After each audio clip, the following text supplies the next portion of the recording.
you ready for the world-renowned, the internationally famed, the Southern University Marching Band?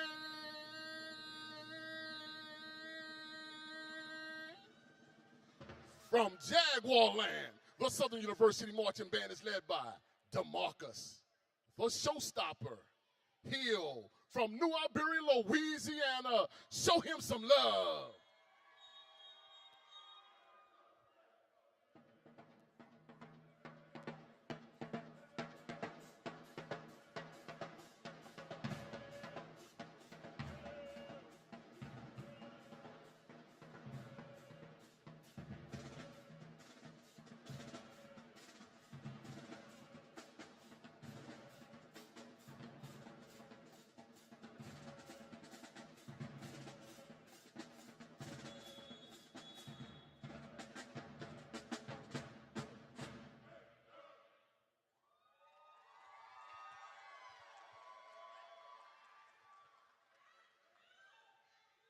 How y'all doing? How y'all doing?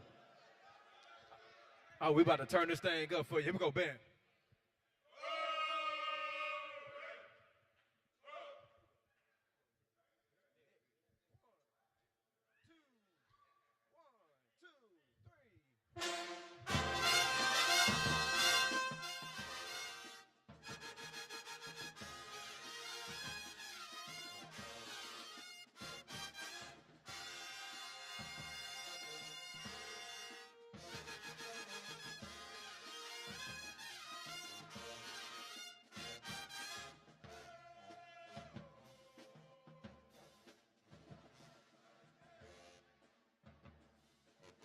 Come on, let me hear y'all.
Come on, what y'all know about that? Come on, come on, come on, come on, come on, come on.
I'm a Joan Casanova. Me and Romeo ain't never been friends. Can't you see how much I really love you?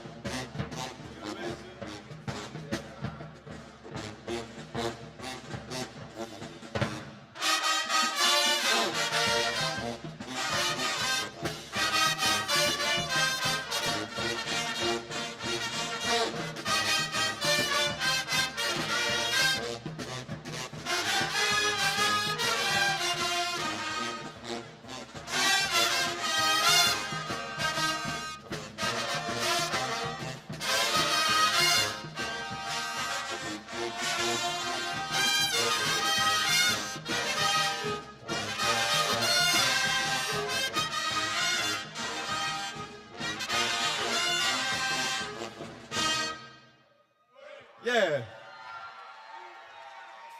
Come on, we're going to turn this up BR style for you.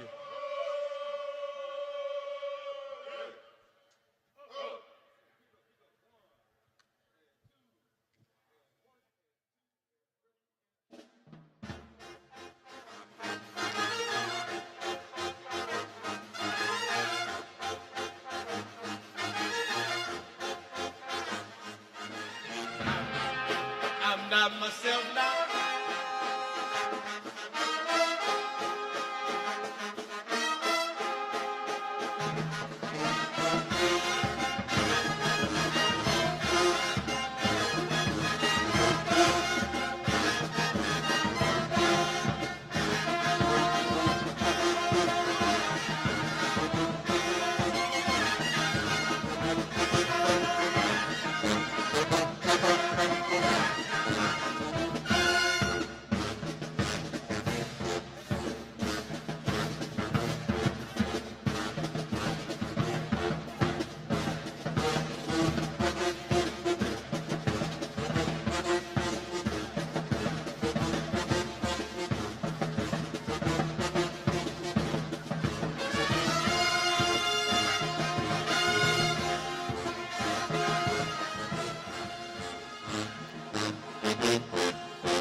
All right, good stuff, good stuff.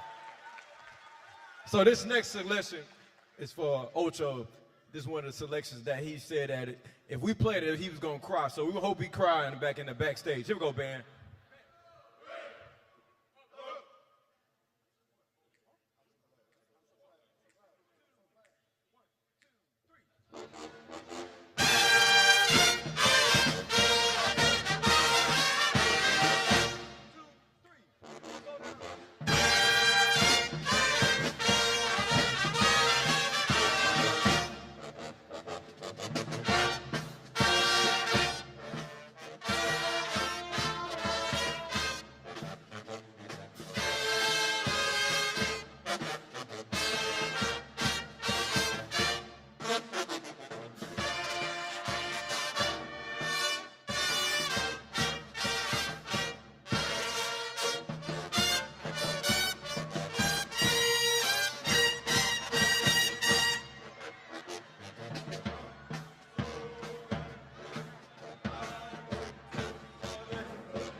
We're going to bring that Kendrick Lamar to you tonight.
you, thank you, thank you, thank you. You guys, young ladies, were amazing. Thank you for opening up this tour for us. Thank you so much. You guys make being in the band seem cool now. Damn. It wasn't always like this. Again, thank you, thank you, thank you, thank you, and thank you.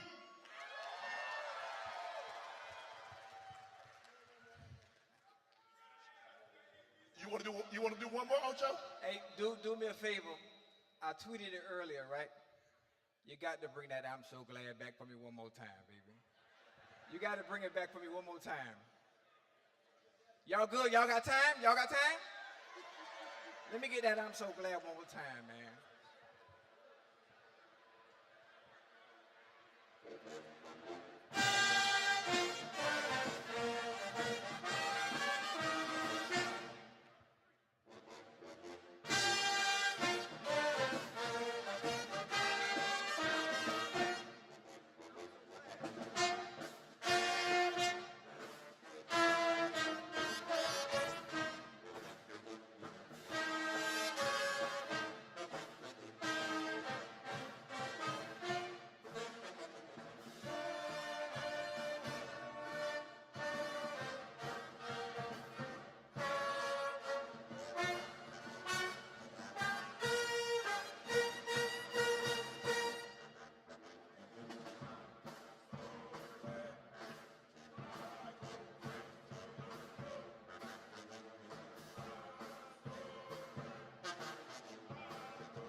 Again, the Southern University Human Jukebox. Thank you, thank you, thank you, my man. Love. All of you. Love. Thank you. Young ladies, thank you. Woo! Man, that was unbelievable. That was unbelievable. Way to kick it off. Thank you, Southern University, the Human Jukebox. Ash, I want to deliver this first. Y'all good? Y'all good? Y'all good? New Orleans, y'all in the house tonight? What's happening, baby? The fuck? Fucking love you. Ocho. Yes, sir. Check this out. What I talk was to going me? to wait, and it's been the hardest thing that I've had to do for the last 2 weeks. What happened? Sterling and Shannon Sharpe are the first two brothers in the Pro Football Hall of Fame.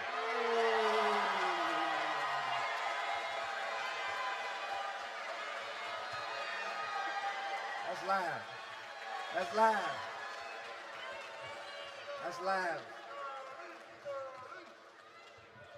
He's at honors right now, but he's coming over as soon as he gets done with his he's going to come over. Wow. It's been the hardest thing that I've ever had to do is to sit on this news because it means so much for my family. For him, it's been a long wait. It's been a lot of prayers. It's been a lot of tears. And finally, I remember having a conversation with him over the last couple of weeks. I said, you know, we're going to be a trivia question one day. The first two brothers that's elected to the Pro Football Hall of Fame, Sterling and Shannon Sharpe. That's beautiful. Wow. Beautiful. Ooh-wee. Whoa, hold on, man. You know we can't start no show without no prayer. Okay. Hey, y'all do me a favor.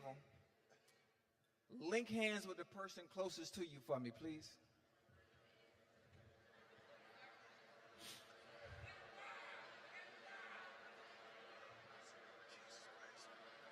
Hey, y'all doing too much talking before the prayer now. Man, they got to get right. Let me know when y'all ready. All right, bow your head now. And repeat after me, all right? Dear God. Dear God. Thank you. Thank you. For all of us being here. For all of us being here. Being able to see 2025. Seeing 2025. Allow the rest of the year. Allow the rest of the year. To be fruitful. Be fruitful. Blessing. Blessing. Let tonight's show. Let tonight's show. Be one to remember. One to remember. To my people of New Orleans. To my people in New Orleans. I fucking love you. I fucking love you. Amen.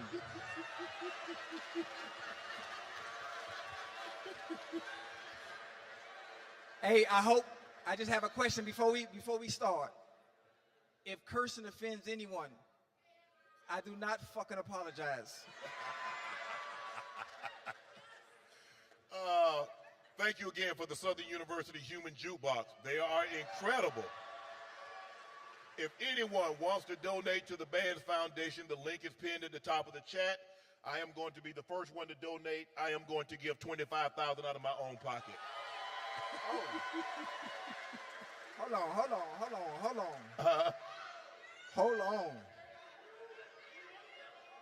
I'm gonna spend up that Boost Money Mobile. That Boost Mobile money, I'm gonna spend it.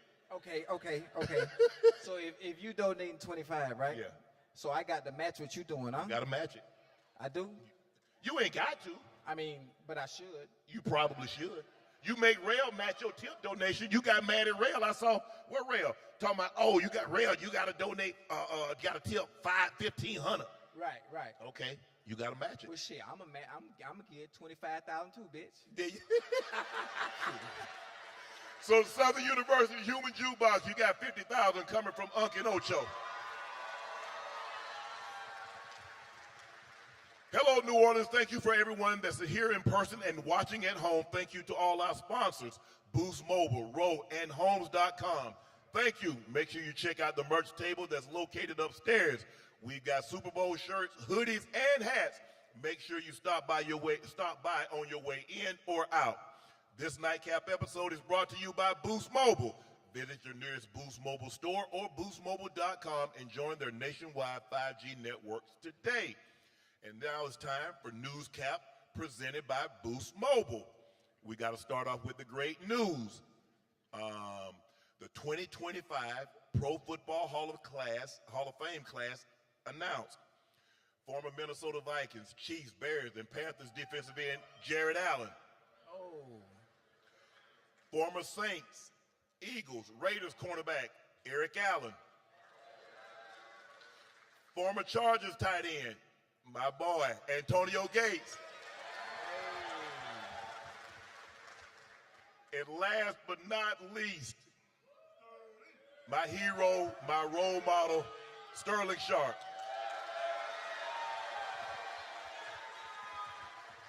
Ocho, Yeah. this is a really, really small class. Mm-hmm. This is the first time, I can't remember a time when they put so few in. Yes, sir. There were a lot of, I think people thought Eli would be a first ballot. Right. Luke Kuechly would be a first ballot. Mm-hmm. There are some guys that a lot of people thought. It seems like to me, the committee went back and says, hold on. We putting guys in, a lot of guys in the first ballot. Mm-hmm. That's supposed to be for rarefied air. Most definitely. I mean, guys, guys like a Lawrence Taylor. And I was talking to some voters last night. I'm like, why are y'all waiting to put Tom Brady in? What's the discussion? Right. Some guys are worthy of not even being discussed. Right. But a class of 4, mm-hmm. That's a rarity, Ocho. I mean, it's rare, but what the committee has to understand is the Hall of Fame is for an elite class of players. Yes. And then you think about some of the people that aren't getting in, they didn't play long enough. Mm-hmm. Their resume isn't what it should be. And if you look at the landscape of what's been going in, sometimes they don't really meet the requirements. Yeah. You know, it more so looks like who you know, and based on relationships, some people getting in ain't supposed to be there. It seems like the committee definitely taking a step back and say, let's make sure we evaluate this thing properly and make sure we're putting the right people in. All right, here are some notable awards for NFL honors tonight. AP Comeback Player of the Year, Joe Burrow. Best quarterback in the league. Best quarterback in the league. Best quarterback in the league. He ain't even the best quarterback in the AFC North. Best quarterback in the league. You do know Lamar Jackson's in that. Man your mouth. Man your mouth. AP Offensive Player of the Year, Saquon Barkley. AP Defensive Player of the Year, Pat Surtain II, Bronco Country. AP Offensive Rookie of the Year, Jaden Daniels. Yeah. AP Defensive Rookie of the Year, Jared Verse, the Rams. He's good. And next stats, Moment of the Year, Jaden Daniels, Hail Mary against the Bears. Yeah. We'll update you more of these awards. The only awards that we don't have currently, AP MVP, Coach of the Year, Walter Payton Man of the Year. Ocho, who do you got winning MVP? Listen, I hope they don't try to play games. Yeah, okay. We know who's supposed to be the MVP based on what he's done this season. I don't care if he did have Derrick Henry. Lamar Jackson should be the MVP. Crowd, you agree? Lamar Jackson. Lamar MVP? Jackson? Okay. Okay. Well, don't seem like we get a lot of discussion. Cleveland Browns star defensive ends Myles Garrett have expressed his openness to exploring opportunities with another team, including the Philadelphia Eagles. Garrett, who's been a cornerstone of the Browns defense since being drafted first overall in 2017, has reportedly requested a trade, citing a desire to compete for championships as the primary motivation. When asked about the possibility of joining the Eagles, Garrett responded enthusiastically, stating, "Philadelphia? Who in the hell wouldn't want to be in that destination?" This has fueled speculation about the potential to bolster the Eagles' pass rush, especially considering they need to rejuvenate their defensive front. Ocho, do you see the Eagles giving up the draft capital and potential assets to get Myles Garrett? Hey, listen, the way Howie Roseman and Jeffrey Lurie have been doing things and doing everything the right way, very strategically and methodically, and building the team that they have, drafting well, and making the right key offseason acquisitions, I can see him doing it. I can see him doing it. But also, it damn wouldn't be fair with what they have. Yeah, it would. You got Myles Garrett. Yeah. You got Jalen Carter. Yes. You got Jordan Davis. Then you got Saquon coming back. Yes. You got A.J. Brown, Devontae Smith, and Jake. That ain't fair. Whoa. Okay, this is what it's going to require you to get Myles Garrett. What? I'm going to need Mitchell, your number one corner. I'm going to need Devontae Smith, your number one wide receiver. I'm going to need 2 first-rounders and a third. Jesus Christ. Hey, Think about. Hold on. Y'all saying no. Think about what Seattle got for Russell Wilson. 2 first, a second, a third.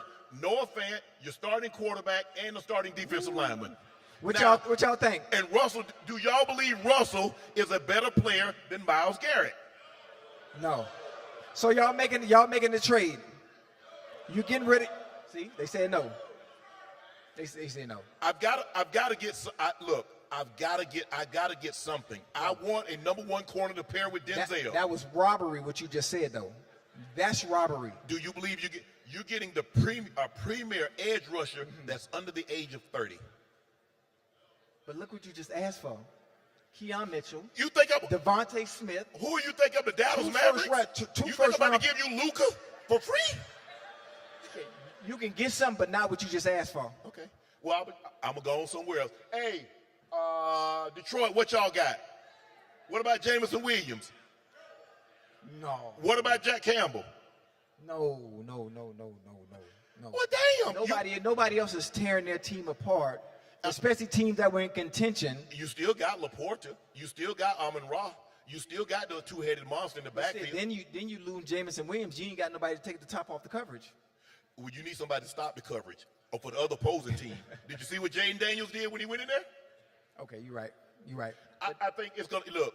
it's not going to just be draft capital. I'm going to need starting assets. I'm going to need something that I can plug and play. And that can make a difference right now. Yes, yes, because you're getting a difference maker. The guy was Defensive Player of the Year last year. He was on the ballot again this year. So you're getting a premier guy that's the last 4 seasons. He's had at least 14 sacks.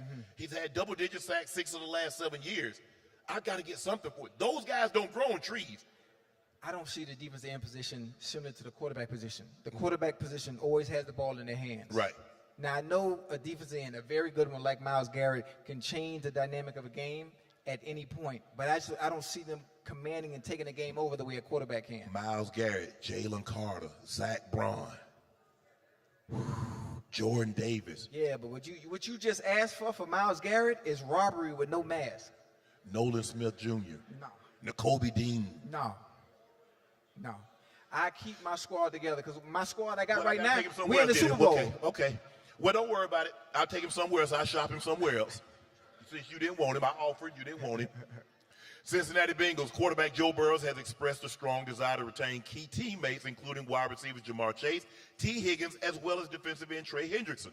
Burrow emphasized the importance of keeping the core players, stating, "We have cap space to get it done. Trey, T, Jamar, Mike G, we all want to play together." To facilitate retention of these pivotal players, Burrow has indicated a willingness to restructure his own contract. Ocho, Joe is doing a great job of putting pressure on Mike Brown. You know Mike cheat. Yeah. The Eagle be crying on the dollar. He squeezes so tight. Somebody has to take a pay cut. Somebody got to take less. Ain't no pay cut. You watch your mind. Listen, if Joe Burrow, listen to me real quick. If Joe Burrow restructures his contract, right, then you got to pay Jamar Chase. Jamar Chase needs $40 a year. You do know what restructure means. Okay, I'm going to take, instead of giving me $40 million, go ahead and give me $38 million signing bonus, and I'll play for $2 million this year. I understand that. But then T. Higgins still got to he has to take less. I ain't taking, what? This is my first time getting paid. That's the whole point. That's what I'm talking about. You don't work your ass off to make it to the league, and then your first deal, all the work you put in, you take a pay cut. No. You don't do that. No. You can't.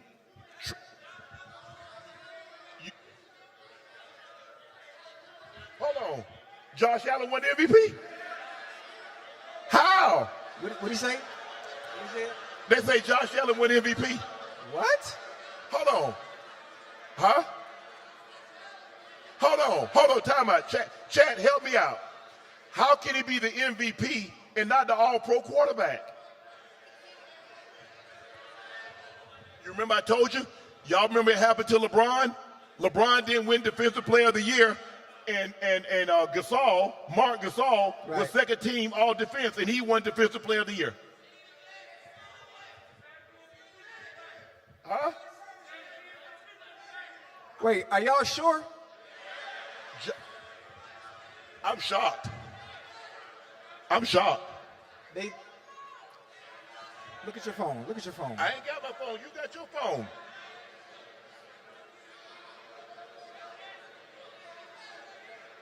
He said he got it right there. Nah, that's bullshit. Hell no. Ocho, right? That's bullshit. I'm shocked. That's crazy. We talked about this. I said, Ocho, I don't know how. I'm trying to wrap my mind around. Because here's the thing, guys. These are the same 50 men and women that voted for the All-Pro team. So how do you not vote Josh Allen, the first team All-Pro quarterback, but you vote him MVP? It makes no sense. It makes no sense at all, and it's not a testament, but the games that they play. Yeah. They pick and choose who they want. Regardless to the accolades, regardless to your resume and the numbers speak for themselves based on what Lamar's done. And I'm not saying, look, had Josh Allen was first team All-Pro, Ocho, I don't think we have a disagreement. Right. Because we said, Ocho, he was first team All-Pro. The only thing I was certain of, and I said, Ocho, unless something funny goes on, the first team All-Pro quarterback is normally the MVP. Or the first team All-Pro. Think about it. Is this the first time this happened? Was someone that wasn't an All-Pro but won the MVP? Yes, because sometimes, no, not for the quarterback. Not for the quarterback. Okay. That'll be the equivalent. Derrick Henry is second team All-Pro running back, but he wins Offensive Player of the Year. People go like, how? I'm saying how? They wanted to give Josh something. They wanted to give him Man, something. this ain't no handout. We don't do no handouts here. You say they don't do no handouts in the NFL, but they just handed him MVP. I'm shocked. I'm shocked. Ocho, I didn't. That don't make no sense. Somebody said DEI. Come on, man. No, that's a good one. DEI. That's a good one. Yep, it's true. We just got on the nose. Josh Allen won the MVP. That's crazy. You know what? I can't wait to get some of the people that's going to come in here. Yeah.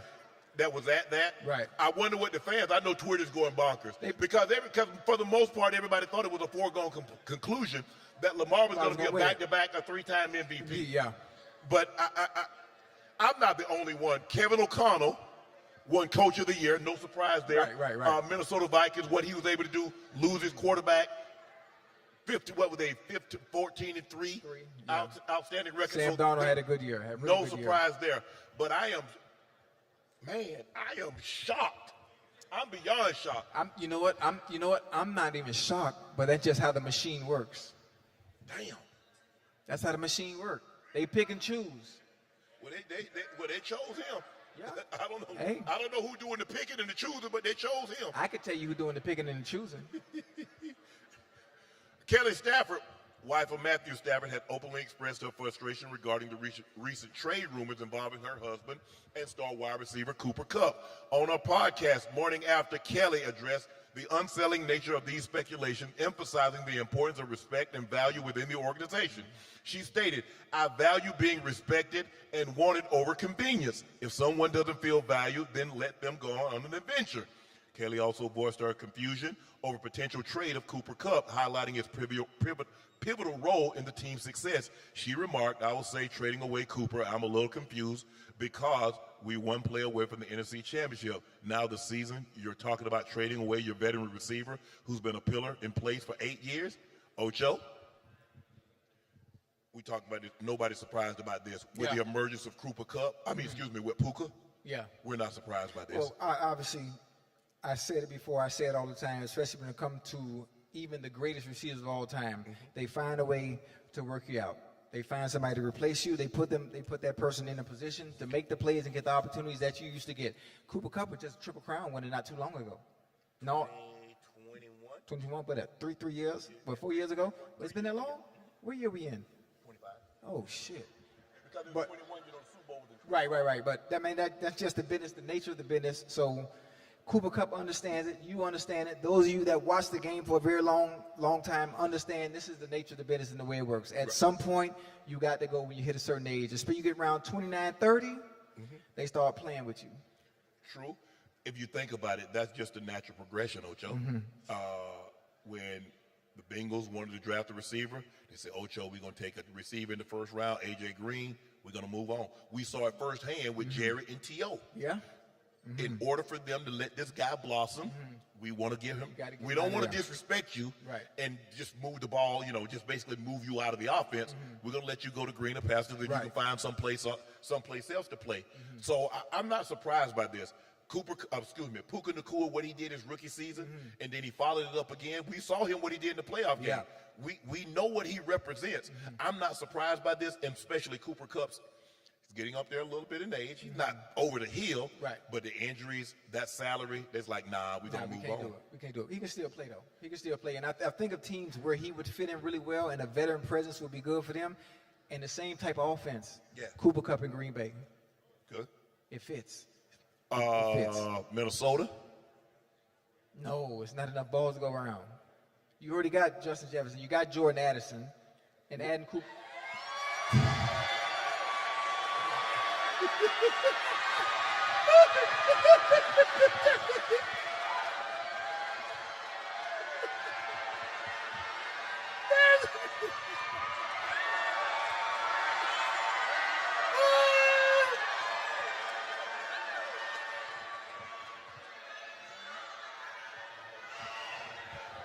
Oh, yeah. How y'all doing? Look at that. Oh, it's your turn. Boy, he's so clean, he dirty. It's your turn this time.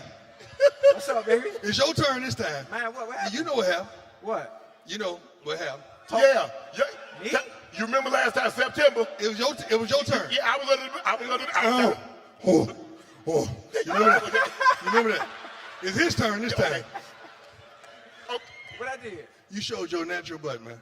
Huh? You can't call me and tell me to call your lady right. and to try to get you back in the game, and you ain't tell me what got you out the game.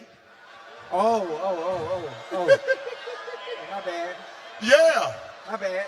You can't put me in them compromising situations. No, hold on. I called to say, baby, let me just pray with you for a minute before we get started. By the time she got done, I was cussing. And you know I don't cuss. I say that. What? He do what? You got to stop. I ain't do nothing. You got to stop. Hold on, listen to me. Like, stop. She went through my phone. No, dog. No? No, dog. Oh, that wasn't it? No, dog. It was something else? I ain't going to tell them, but you know. You know what? You got to slow this Lamborghini down. Hold on, it's a new year and I got baptized. I know that water dirty. No, I know that water dirty. I promise that water nasty. No, I'm going to tell you. You got to stop, dog. I ain't You too old for that. I already told him he too old for that junk he doing. What? He was having sex on live, not me. Yeah, but... How did I get in this? You started all this. I ain't say nothing.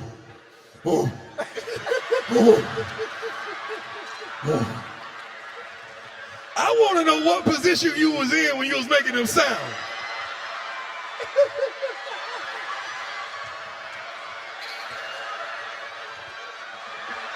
What position were you in when you were... Back it out the microphone. Okay, my bad. It's your turn. Hey.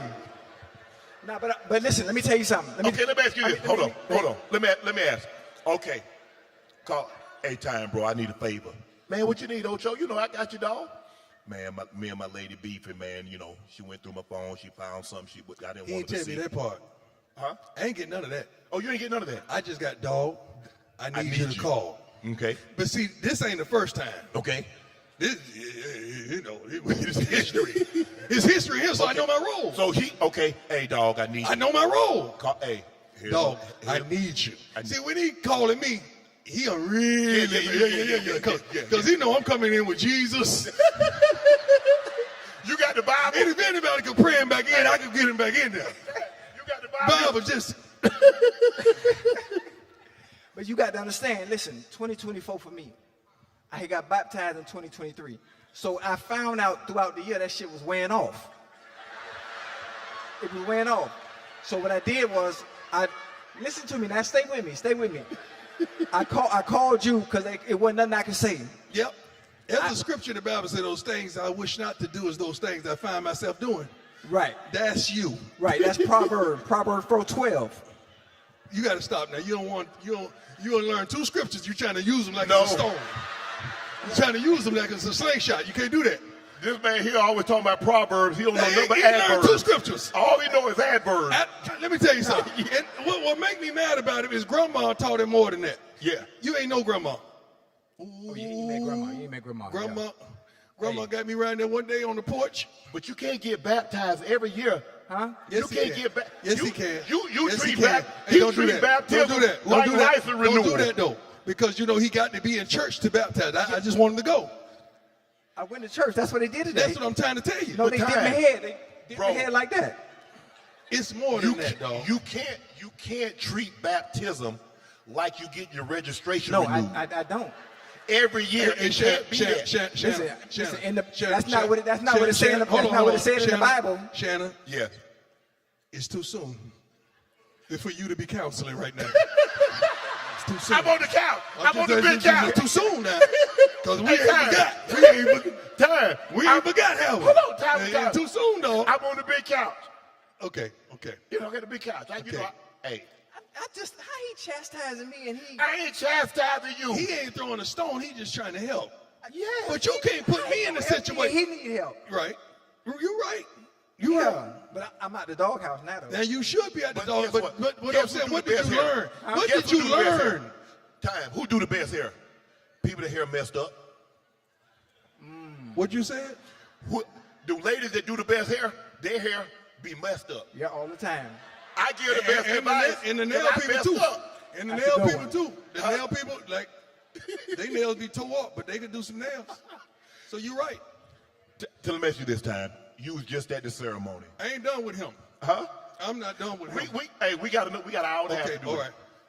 Josh Allen wins the MVP. Who? Josh Allen. Josh Allen won the MVP.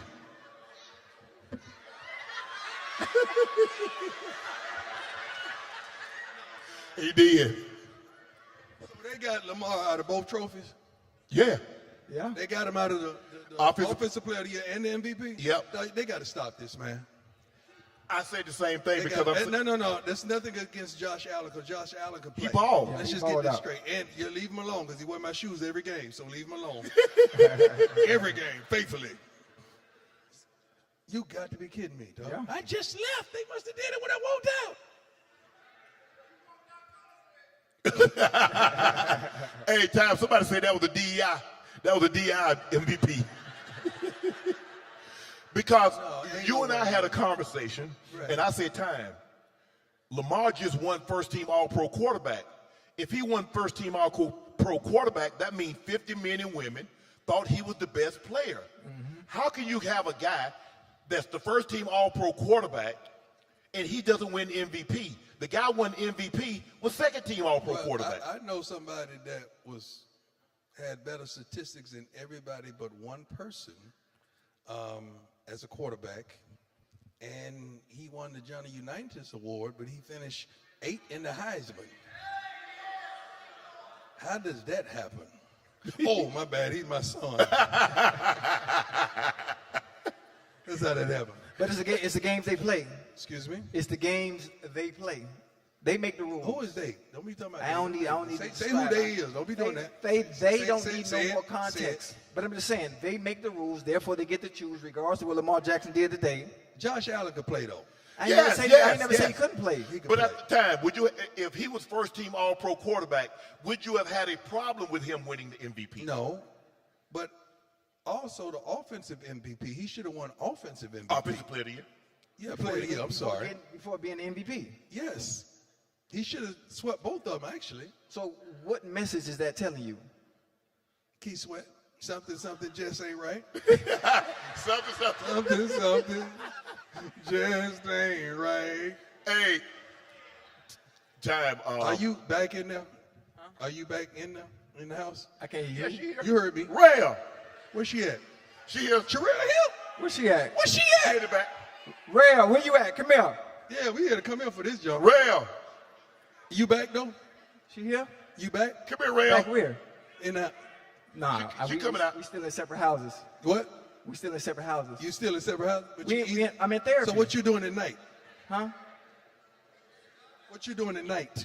What am I doing tonight? Yeah, you heard me. Let's go to the strip club. Anybody say, huh, they can hear. You want to go to the strip club? Why you going to the strip club? I can go. For wings? Until No. thighs. But Where's she at? She gone. You were there when the Hall of Fame award announced. Yeah, I was there. I'm happy. Eric Allen. You know I'm a cornerback. I'm happy. I'm happy, Eric Allen. Come over here. Come over here. Come over here. Good Lord, girl. That nigga lost his mind. Do you remember our conversation? I do remember the conversation. And we're not going to tell everything, but he showed his natural, didn't he? He showed his bare ass. Oh, Lord. So is he back? He Not working? yet. No, not yet. Hold on. So we not together? And don't be trying to check online either. You see what he trying to do? He trying to put hold on front. Hold on. In front of my company? This is my family. Answer the question. Are we together or not? Hey. I ain't gonna say let the dog back. Hold on. What's wrong with you? Hold on. What if that was your sister? Hey, Or you know your what? daughter? You heard me? Remember that trip we talked about by going to the DR? Excuse me? The trip we talked about by going to the DR. Yeah, we're going to the DR now. We're going to the DR. I'm Who sorry. is, we're going to the who DR. is we? You and me. We ain't. Hold on. You just said all us going. We already planned this trip. Don't y'all want to see us go to the DR? Hey, No, it wasn't the DR. I don't want to go to no DR. You just It was clowned me. Columbia. Hold on. You just clowned me. We going to Columbia. You ain't going to no Y'all DR. need to go to Bible class, Where we need to go? Bible study. Bible study. I mean, you know what? Single people? No, only married people go to Bible study, huh? Or people that's No, together? don't do that. No? Don't do that. Don't you do that. Now, do that. now y'all want me to go after you done came out here clowning me. You joined in. Well, she say we ain't together, so I'm going to the DR. I'm telling everybody what happened about him and you. I ain't not discriminating. You told us we going. All y'all said we going together. I'm going. I don't know about y'all. I got to work. Me too. And you know how many jobs he got. Oh, no. Hold on, we can work from out there. What you mean we can work from out there? We got Wi-Fi in the DR. Did he ask for forgiveness? No. Chad, You come did- on, hey, man. what you need to do is put You didn't ask for, hold on, you didn't ask for forgiveness? Hold on. Yeah. Huh? I ain't hear Anybody say honk in here? What you said? Did you ask for forgiveness? Yeah, from the Lord. That's a good one now. That's a good one. What instead of Wi-Fi, you need to, hey, Good one what now. you need to do, instead of that I on the end, you need to put an E. Yeah. Mm-hmm. Wait, hold on. Say it again. Instead of that I on the end of Wi-Fi, you need to drop that I and put an E. Wifey. Close enough. She got to work for this. You hear this mess? Lord Jesus. Huh? You just getting deeper and deeper. I'm about to exit the stage, y'all. You know what? Yeah. Rail will be coming back later. Rail, when you Hurry walk up. out, I'll be when you back. walk out, I'll Rail, get up. walk in front of him. Deion, Ty say, walk in front of it. See, he's trying to trip me. All right, baby. He ain't crazy. Look at it. He ain't Look crazy. at him. He ain't crazy. Hey, you don't have to walk like that, Rail. See, You gotta stop, dog. we had this conversation. What did I do wrong? Everything. No, I'm good. I'm good. I'm You gr- not good. I'm good. Stop I'm grown. saying that. You selfish. We in front of company. You Y'all selfish. embarrassing. They don't know what I'm talking about, but you selfish. That's why I stopped calling you. You selfish. That's why I stopped calling you. Y'all understand we're like brothers. He's the little brother that stays in trouble. He's the big brother. No, he's the middle brother that I'm trying to.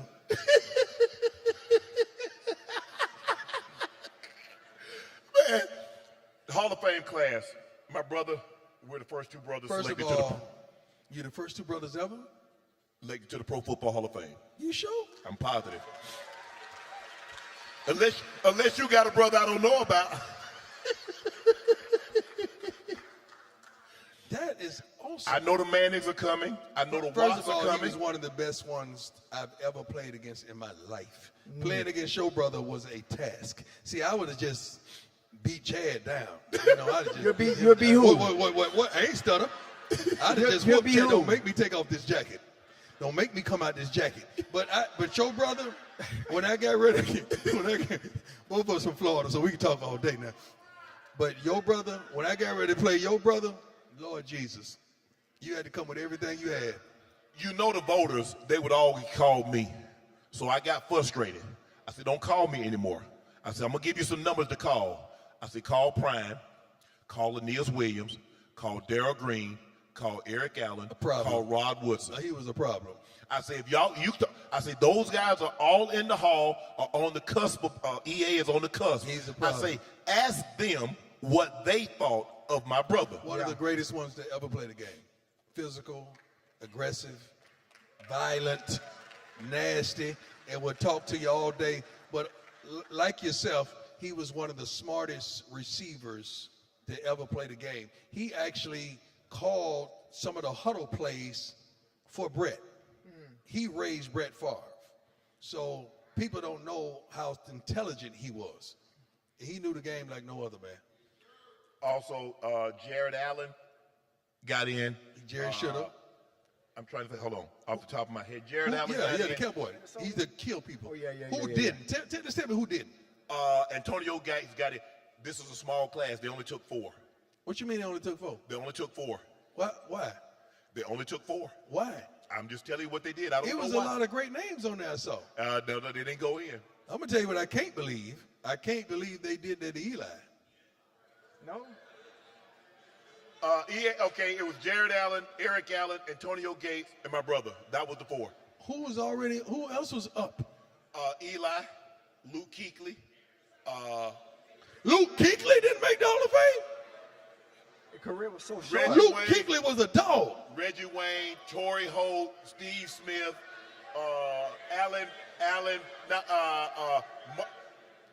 Who? Marshall Yonder. Who? Marshall Yonder. He was an old lineman for the Ravens.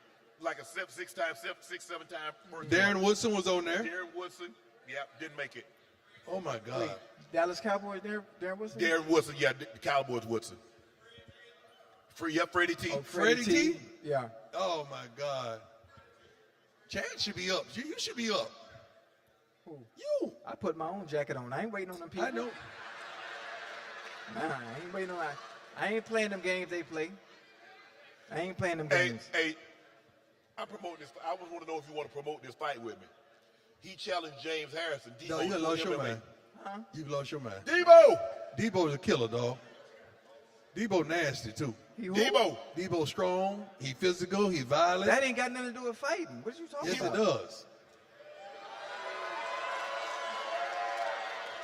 Why are you scared? Man, that shit don't mean nothing, nigga. It means that Debo walked out like Debo. Debo, don't look at him like that. He gonna run.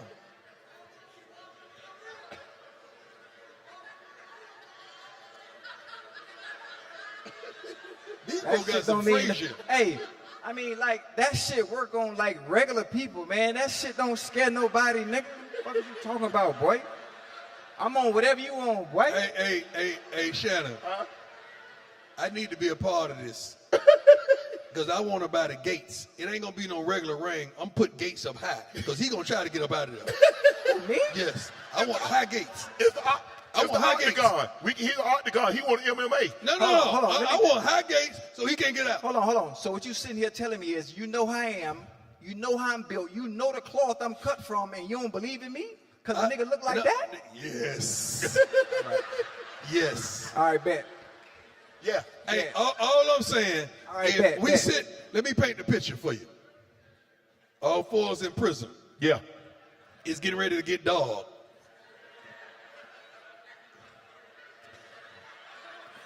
Me and Shannon, we walk out because we in the next cell. And Debo's just sitting up there eating some chips. Looking at you.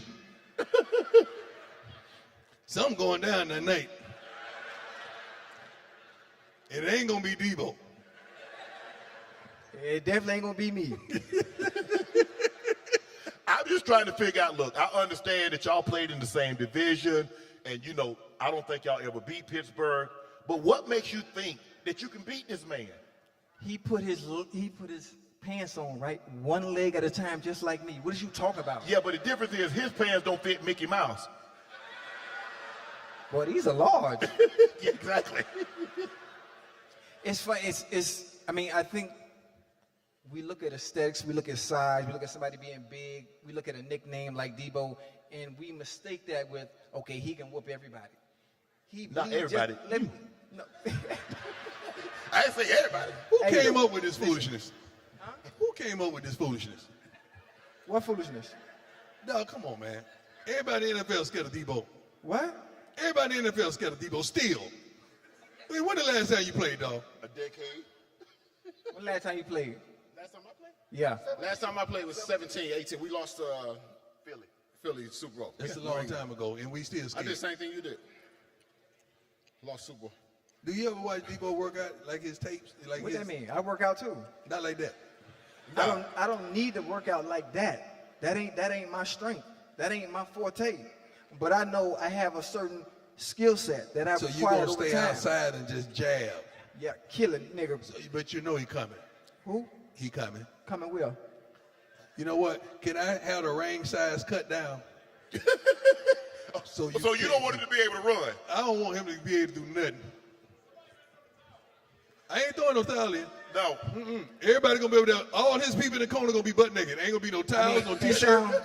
It sounds like the whole crowd, nobody believed in me, and it's just how it was when I was growing up. Nobody believed in me, so just. Well, how about this? Can we take a poll? Who got Ocho? Yeah, let's go, nigga. What? Okay. Boy? Too bad Who their got- ass ain't gonna be in the ring with you. Who got Debo?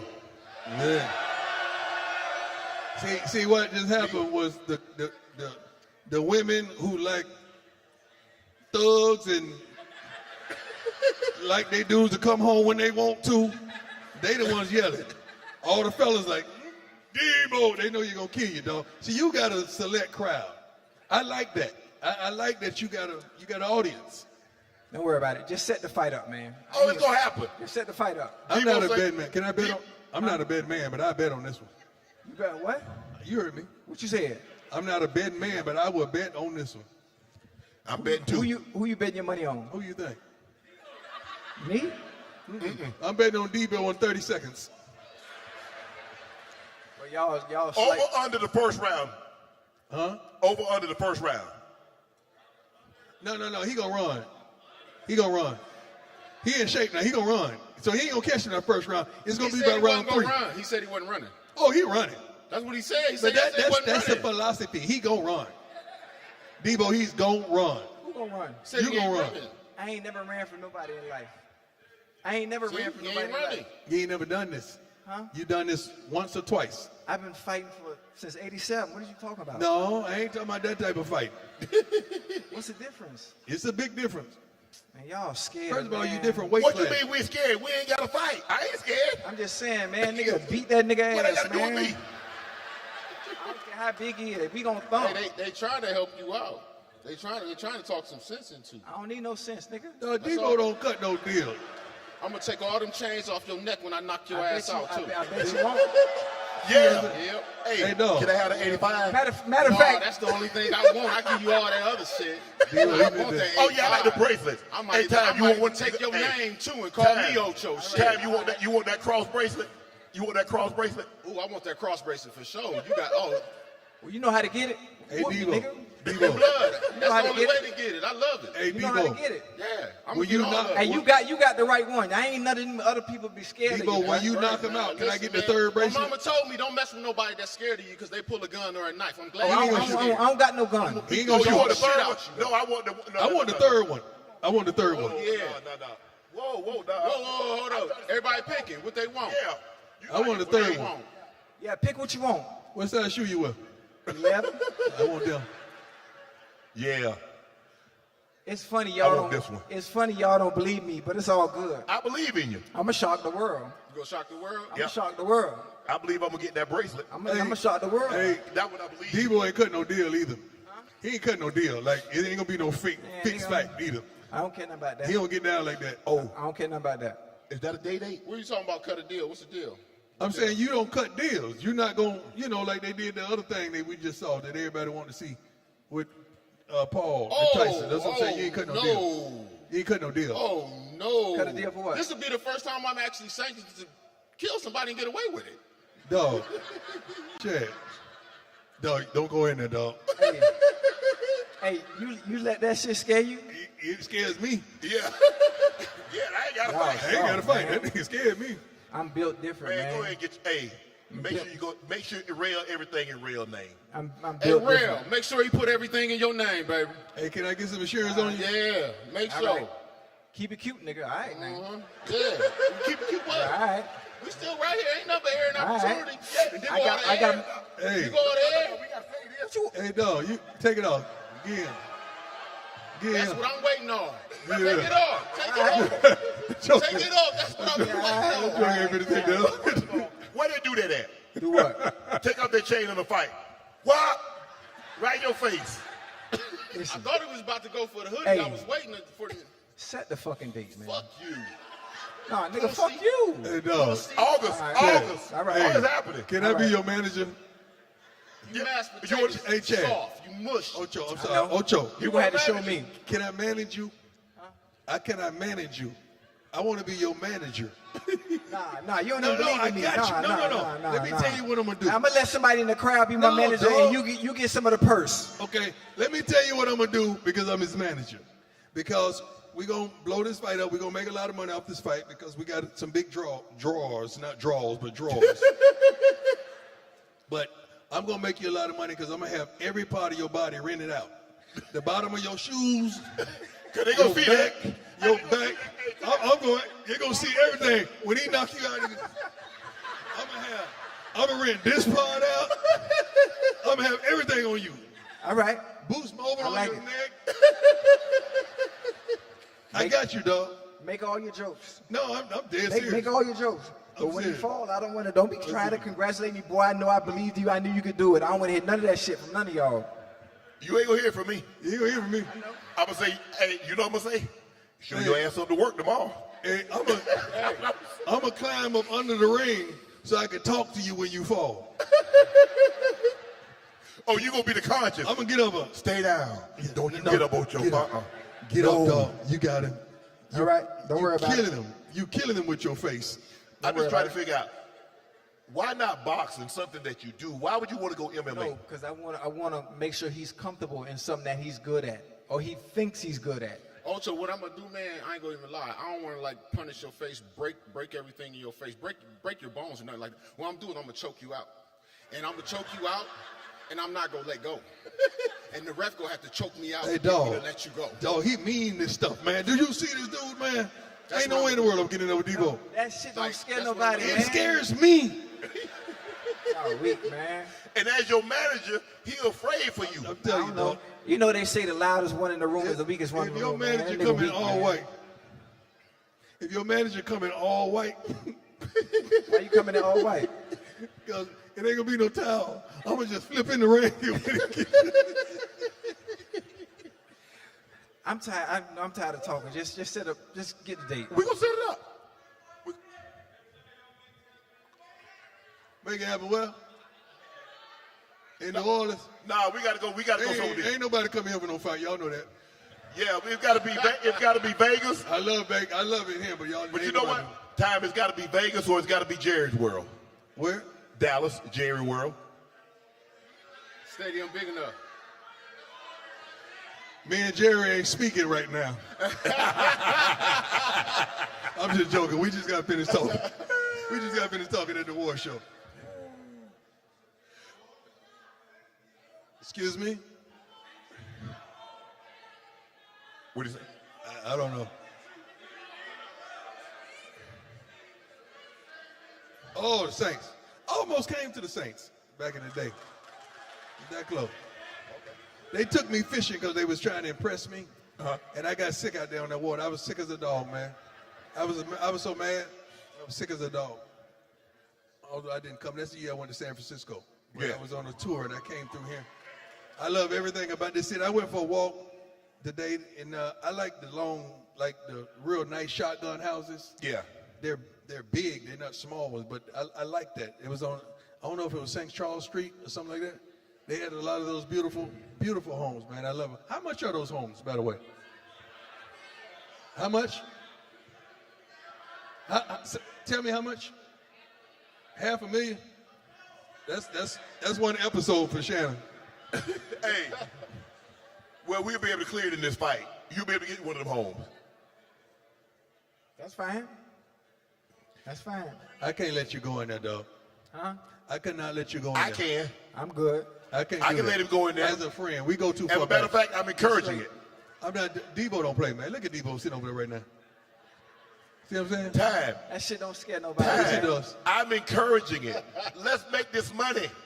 I care about it too much, and I love care Grandma. too. I promised Hey, Grandma Prime, before Grandma Prime, left, I was Coach, gonna look out for Coach, her. Coach. Where you Since from? you care about him so Fort much, Myers. Coach, and you a man of God, I ain't gonna kill him.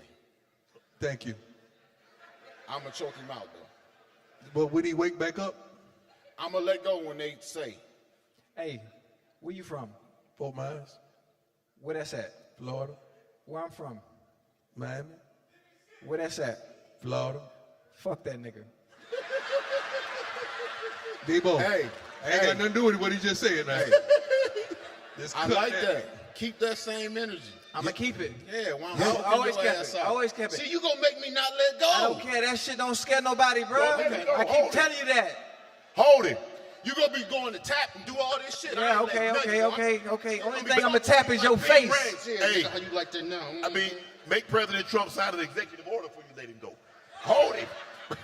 You know he ain't gonna do that. No, he's not in your weight division, dog. Huh? That's what I tried to tell him. Oh, who? You heard me. He don't care about weight, man. Anybody say hunk or hip. Okay, say it one more time. He's not in your weight division. He put his pants on one leg at a time just like me. He bleed just like me. Yeah, but his pants are like 42s. Nah, That's fine. That's fine. he don't put it. You put both Y'all of your gonna, pants y'all on. gonna learn. Y'all gonna learn. Both of your legs at the same time. Y'all gonna Look at learn. them little legs. Look at that man's leg. Look at your legs. Hey, dog, I want to involve them a little bit. Can y'all ask some questions or something? Yes. Yeah, let's let them ask questions. We ain't got the mic yet. They can just yell it. They can Jordan. yell it hood style. Hold on. Where's Jordan? Jordan. Yell it. Just yell it. No, we got mics set up right here. And Jordan, Yeah, come up there and ask the question. They got mics right there. here's Jordan right here. Who got a question for the panel? Jordan got the mic right there. There you go. Yeah, it's good. Oh yeah. Who's got the first question? There's right there, Jordan. Can you see? I can't. What is that? I can see out there, Debo. You just need to see Chad. You don't need to see out there. I don't need to watch him.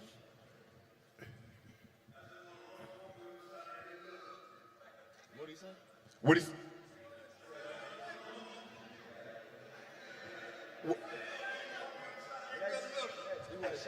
Oh, he want a shot of he want a shot of the liquor.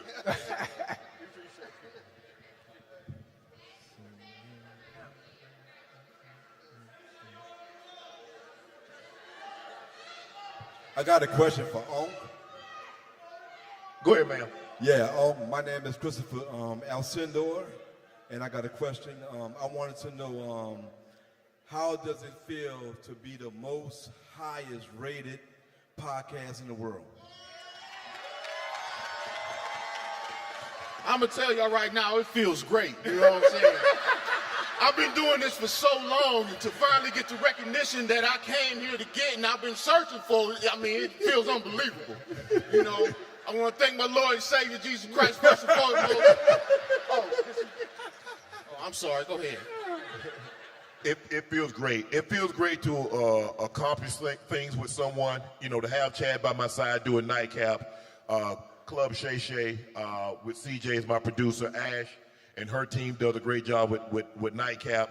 And to have my guy that comes on from time to time, even though he gives me a hard time, that's why I stopped calling you. Because all you want to do is Jones. No, you know you get the truth when you call me. No, I want the truth. You know you got the truth when you call me.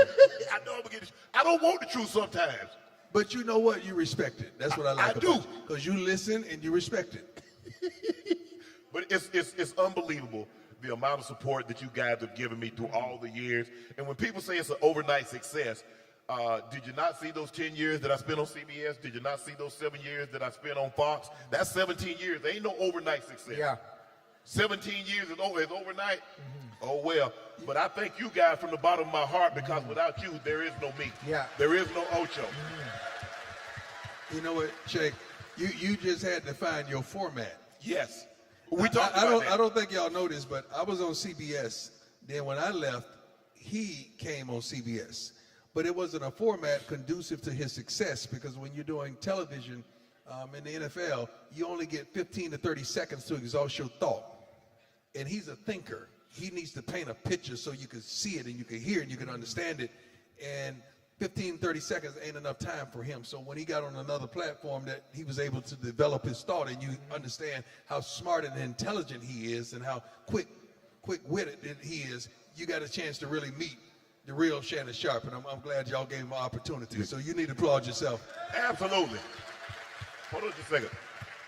Before we go any further, Jake Paul and Canelo Alvarez are finalizing a contract to box in Las Vegas, Ocho.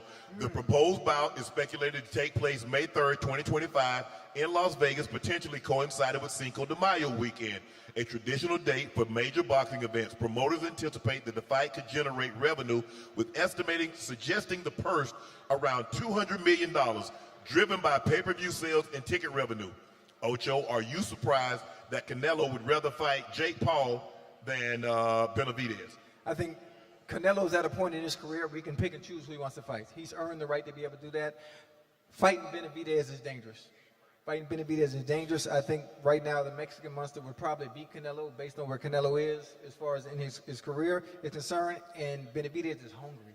Yes. Benavidez is hungry and has the advantage in that fight. So I understand Canelo is riding off into the sunset, making as much money as possible. You know, being able to make $200 million fighting Jake Paul as opposed to taking much less to fight. It ain't no risk with Jake Paul. Well, I mean, he's supposed to fight Bud. it's a win in a sense, especially financially. Yeah, I mean, potentially $100 million, $150 million. What happened to Bud? He was supposed to fight Bud. I know. They canceled that. They stopped that. He said. I mean, to be able to fight a guy that's really not a professional boxer, yeah, he's better than, say. It's more of an exhibition though. Yeah, it ain't no exhibition with Canelo. I mean, you know what I'm trying Right. to say, but I mean it's That's just like what you trying to do. who? With Oh Debo. no, this ain't finna be no exhibition. This nigga finna get that work. He finna get that work, and I want y'all to keep doubting me, keep talking trash. You keep putting your little fucking mean face on, pussy. What? Look, that man said Apollo Creed was an exhibition. Who? Apollo Creed Oh yeah. with Drago. That's a movie. Oh, okay. It's real life. All right. Well, look, we're going to have Debo back on in 2 months to see where he's at in his training. We'll have you back to see where you are in your training. Hey, get your Debo weight don't up. stop training. Get your weight up. He messed his knee up. I never That ain't got stopped. nothing to do with his upper body. And that's gonna be your excuse when you get your ass whooped. Nah, Never. my knee, My knee good. my knee. My knee good. He say his knee good. Watch how he kick you in your ass with it. Listen. I'ma kick you right in that knee too. Do it. I'ma kick. Do it. Yeah. It's like okay. King Steel. Okay. Keep talking, pussy. Oh, weak ass leg. What? You don't weigh as much as my son. Man, What I'm are you talking 205 about? right now. I practice with my son for somebody like you. All right. Well, show me that in the octagon then. Oh, I see. All that pushing weight, pushing sled, that don't mean nothing when it comes to these, nigga. Yes, it don't. It All don't right. mean shit. But All you right, gotta bet. realize I'm gonna grip you. I'm gonna put these motherfucking hands on you. All right. If you don't Hey, run dog. like a bitch, All right, you're all gonna right, be bet. done Dog, in 30 dog. seconds All right, flat. all right, bet. Chad, Show Chad, me. Chad, Show me. Chad. What? He meant that. I don't know. I mean what I'm saying too. No, he meant that. You see me smiling? I know you. Yeah, I know him too. All He right. meant that. James Harrison, ladies and gentlemen. Boo!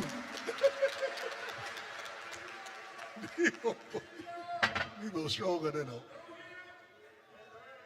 Soft ass. Why you looking back? Why you looking back? Why you looking back? Hey, He thought something was coming that time. hey, hurry. Yeah, watch my 6 now. Watch my 6. We ain't gonna do no. I ain't gonna. No, we gonna get this. We gotta get this pay-per-view money. Yeah, just make sure. Yeah, we ain't gonna let him steal on you. Okay, I don't Come let him on, do that. Shay, come on, dog. We got to Yeah, pick. go ahead.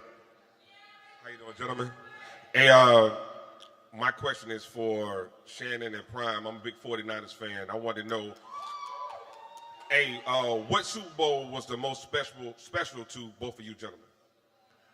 Being that you won multiple. The first one. My first one. The first one. Why you ain't ask me? My bad, dog. The first one. Yeah, I think the first one because there's nothing like the first because you can't replicate that the second time. You won back-to-back, I won back-to-back, won a third one in Baltimore, but there's nothing like that first time. That first You one. remember your first kiss, you remember your first everything. Wait, There's hold no on, hold on. replica- You got women sitting by their man, and they won the first one, and you saying Okay, that. You well, can't say that. okay, it is what it is, but I'm saying, but you remember that. You can't say that. They look straight. Y'all just look straight ahead, fellas. But you remember that first one, the adulation, because that's what you really play for. I mean, the money's gonna come, and you make a lot of money if you play this game. If you play this game, you want the 2 M's. You want money and memories, and you want as many you can in both categories. Yeah. And so for me, it was the first. That's good. Good answer. Well, I won a Super Bowl in Madden 22. What was it like? Huh? What was it like? The confetti falls on the screen. Appreciate you, bro. Check. Hey, what's up, y'all? So, first and foremost, to the beautiful people in the room, happy Black History Month. Yes. All right. And Unc, thank you for the Rose Sparks coupons. They will be put to good use. Oh! Well, you got some spars? You got some on you? Yeah, I got the little coupons that were on the chairs. Okay. But so What's that? I don't really have a question for you guys, but I am a local kid. I am actually a medical student down the street at Tulane University School of Medicine. Congrats. All right. I will be graduating in May. I'll be the first physician in my family. And I want to go into sports medicine. And Coach Prime, the way you have taken this mantle as a coach and making our young men more than just athletes, bringing them into this professional light, you have truly inspired all of us and just me. And I just wanted to say, I would love to be the team doctor for your whatever team you're on. And so There you go. Shoot your shot. Shoot your shot, man. I'll clap all you want. and everyone with peer pressure. And I'm not asking for a handout or anything, because I come from a praying family, and we speak things into existence. So Come on now. I just want to let you know, Coach Prime, I look forward to working with you one day. Amen. I like that. Jordan, hold on. And now we got coming to the stage. We're gonna hold on from Q&A for a minute. Now coming to the stage, Louisiana's own, New Orleans' own, Master P. We got P here. We got my dog here. Where's P? There you go back. We got my P.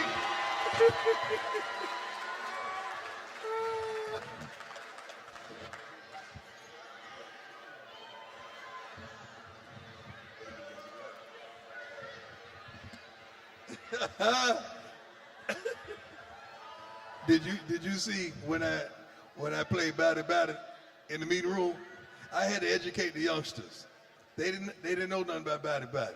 Come on, man. Yeah. So we started up in the morning. Like whenever I walk in, we play some kind of music, and I had to educate them about we Baddies. We Baddies. P, let me ask you this. Yes. You built this empire on music, and you branched off to do other things. What was the mindset when you started this empire? Well, you know, I grew up in the projects, Calio projects out here, and I ain't had nothing. I lived with my grandparents, and she had 12 kids. Me and my brother made 14. I just wanted to make it out the ghetto. I wanted to get my grandmother a house one day, and that just pushed me. It pushed me, and it pushed me. And I said, whatever they could do, we could do it. Mm-hmm. And so ever since after then, I just been building and grinding and hustling, and went from selling no records to over 100 million records independently. But you were one of the first to have a distribution deal that was in your favor. You also was one of the first to have entrepreneurship that wanted to do things outside of music. How did you develop that mindset, though? I mean, I guess like anything else, like this man, I guess when you're hungry and you're poor, you for real, think about it, because you always got to have a why. Yes. My why was, I ain't had nothing. I got to make it up out of here. A lot of people was dying young. A lot of people didn't get opportunities that I was able to get. And I'm like, I'm going to make the best out of it. And there's going to be no limit to my success. And that's what I call my company, No Limit. You know, P and I had an experience together. I mean, he's at the top of his game. And you talking about an athlete, you know, you talking about two sports, but this man was multi, just understand with the talent. Mm-hmm. So he came to Dallas to play. They had to try out for the Mavericks. Yeah. And when I tell you he had it, right? Mm-hmm. So they called me over there to holler at Pete. because P still had that hood in him now. What I mean by that is he, P went to practice and like, P, you can't go to practice deep. You can't do that, dog. Like, P like, man, I'm giving them buckets and I'm doing this, I'm doing that, man. What's going on? I say, dog, tell me about what happened. Man, we was running wind sprints and I was winning them. I said, you can't do that. Yeah. And I was doing it. You can't do that. The stars that they have, and you got to let them make it. Yeah. Because this is their team. Do your thing, but you got to let them make it. You know how the politics Yes, absolutely. It's politics and It's everything, politics. y'all. Think about it, right? And that's what makes the trailblazers. We got to think outside the box. Yeah. I've always thought outside the box when I was telling, Deion when I was in Dallas, right? It was tough because I know I You was had putting what it the work took. in. I had it. Yeah. I mean, so I grew up with Steve Nash. So you know me, I'm already on him. Like, man, Steve, like, man, you need to chill out. But that's the way we was raised down here. And it's like we was just raised tough. Like a lot of kids today don't have to go through what we had to go through. And at that time, New Orleans was the murder capital of the world, and it was like a privilege to be able to go outside and play basketball. And so I always was just tough when I played. And then I was like one of the fastest ones on the team. I'm number one in all the drills, so I'm thinking I'm in. Right. But like Deion said, that don't matter. I mean, we got to give this man a round of applause for what you did in college football, my brother. Because this is what I want to tell y'all, right? This man actually changed the whole game of college football. Because they never wanted to see us do what you was able to do, bro. And it's incredible because now when I walked into this man's locker room, I was like, man, hold up. They got a barber, they got all this stuff. I'm like, man, this is crazy. This man done really changed the culture right there. This was the hood for real. But it was love, which is like you see everybody having fun.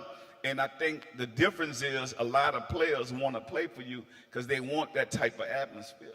Yes, sir. And I appreciate you for coming to support it. Yeah. Man, I know I got to support we you. like people like our sidelines in Boulder. You've been there, Shaq. It looks like the BET Awards. Yeah. Hey, Everybody and their mom on the sideline. Hey, Pete, listen, you've launched everything, bro, from music, the food products, even the basketball league, and you've been able to build generational wealth. I mean, what advice do you have to the young artists and young entrepreneurs looking to do some of the same things you've done, especially those right here from your hometown? Well, first, y'all, put your trust and faith in God. That's the most important thing. And don't be afraid to put the work in because they say work without faith is dead. And so a lot of people think, oh, I'm going to just pray and God going to, no, you got to really put the work in. You got to grind, you got to go to work, and then God going to give you all those blessings. If you do right and you have integrity, because one thing that I learned in this world, this game of life, you have to have integrity because that's doing the right thing when nobody's looking. Right. So most of us only want to do the right thing when somebody's looking. So when you do the right thing and nobody's looking, you're going to be all right. Let me ask you this. Had you made the NBA, would you have still been as hungry to do other things outside of sports? Yes. Because everything I do it because I love it. I don't do it for money. So you got to have a passion and a purpose. And so everything that I do, I've never done nothing for money. I'll tell you, right here in New Orleans, right, y'all know me as the ice cream man, but I started out as the popcorn boy, selling popcorn at the Superdome. And when I met Tom Benson, I said, bro, I'm going to be rich. And he said, yeah, you're going to be rich. You got to take care of your business and do what you got to do. I said, yes, sir. And who would ever thought a 15-year-old kid that didn't have nothing, that I was going to be able to be doing what I'm doing now and to be able to have a sustainability is nothing but God. With all the things that you've accomplished, I mean, music and snacks and real estate and this, what endeavor haven't you tackled yet that piece says, you know what, that's next? I mean, building family brands, because when you look at all these big companies, these are family last names. So I started Miller Family Foods because I want to be able to bridge that wealth gap and be able to pass that generational wealth down from generation to generation. So being able to build a family name and brand is so important. If you look at Kellogg's, you look at all these different companies, these are these people last name. And so I don't think they imagine that we could do something like that. Right. Go ahead, Ty. I'm just thankful, man, that I've been knowing this brother for I don't know how many years, and you've been consistent, my dear brother. Yeah. I mean, you've been consistently who you are, how you get down, on stage, off stage, and you've always tried to help another brother. I've never seen you in the bull jump trying to put nobody down or trying to clown nobody. You've always tried to bring us up, not only us, your family, your kids, your loved ones, everybody. And I applaud you for that because I know you done had to walk away from some junk you really didn't want to walk away from, but you did. You took the high road, and I appreciate you for that, Yes, man. thank you, my brother. I mean, it's tough when you grow up in poverty and you come from the streets and you out there to change your life. You could get tricked out of your position. I know a lot of these football players and you know, entertainers, we get tricked out of our position because we really come from the hood and we really could fight too. So it's like, sometimes you be like, man, you serious? Like, why is you playing? Right. But that's when you know you got to take a couple. You got to take a couple deep breaths because you really know what you're dealing with. But this world now with the social media and the internet, they're going to try you. No matter what. Like, think about it. Now you're seeing people catching cases for somebody just saying something about it. So that's why I'm saying it's really a spiritual warfare. And so my thing is, that's why we got to keep praying. Because you can't stop somebody from saying something about you. Now, you know it could be straight false. But now you got to either answer it or you got to not say nothing. And then somebody going to say, well, he must be guilty because he ain't say nothing. Yes. And then if you say something, man, you got too much money. Why are you talking about that? Yeah, hit dog gonna holler. Yeah. So it's like, yeah. But it's the truth, though, right, y'all? Yes, it's absolutely so, the truth. I'm gonna tell y'all something. I'm gonna tell y'all something that's incredible, right? Deion, you changing the way we think about coaches. People want to play for you because a lot of these coaches think in tradition. They don't really understand us. I'm talking about black men that's in these locker rooms that comes from broken homes, come from all these different, it's a different way you got to treat everybody different. I don't care if you got 100 people on your team, you know how to go walk in. Some people you can scream at, some people you got to talk nice to. That's right. Some people you got to give a hug to. My coach used to always say you treat them all fair, but you don't treat them all the same. Nah, you can't.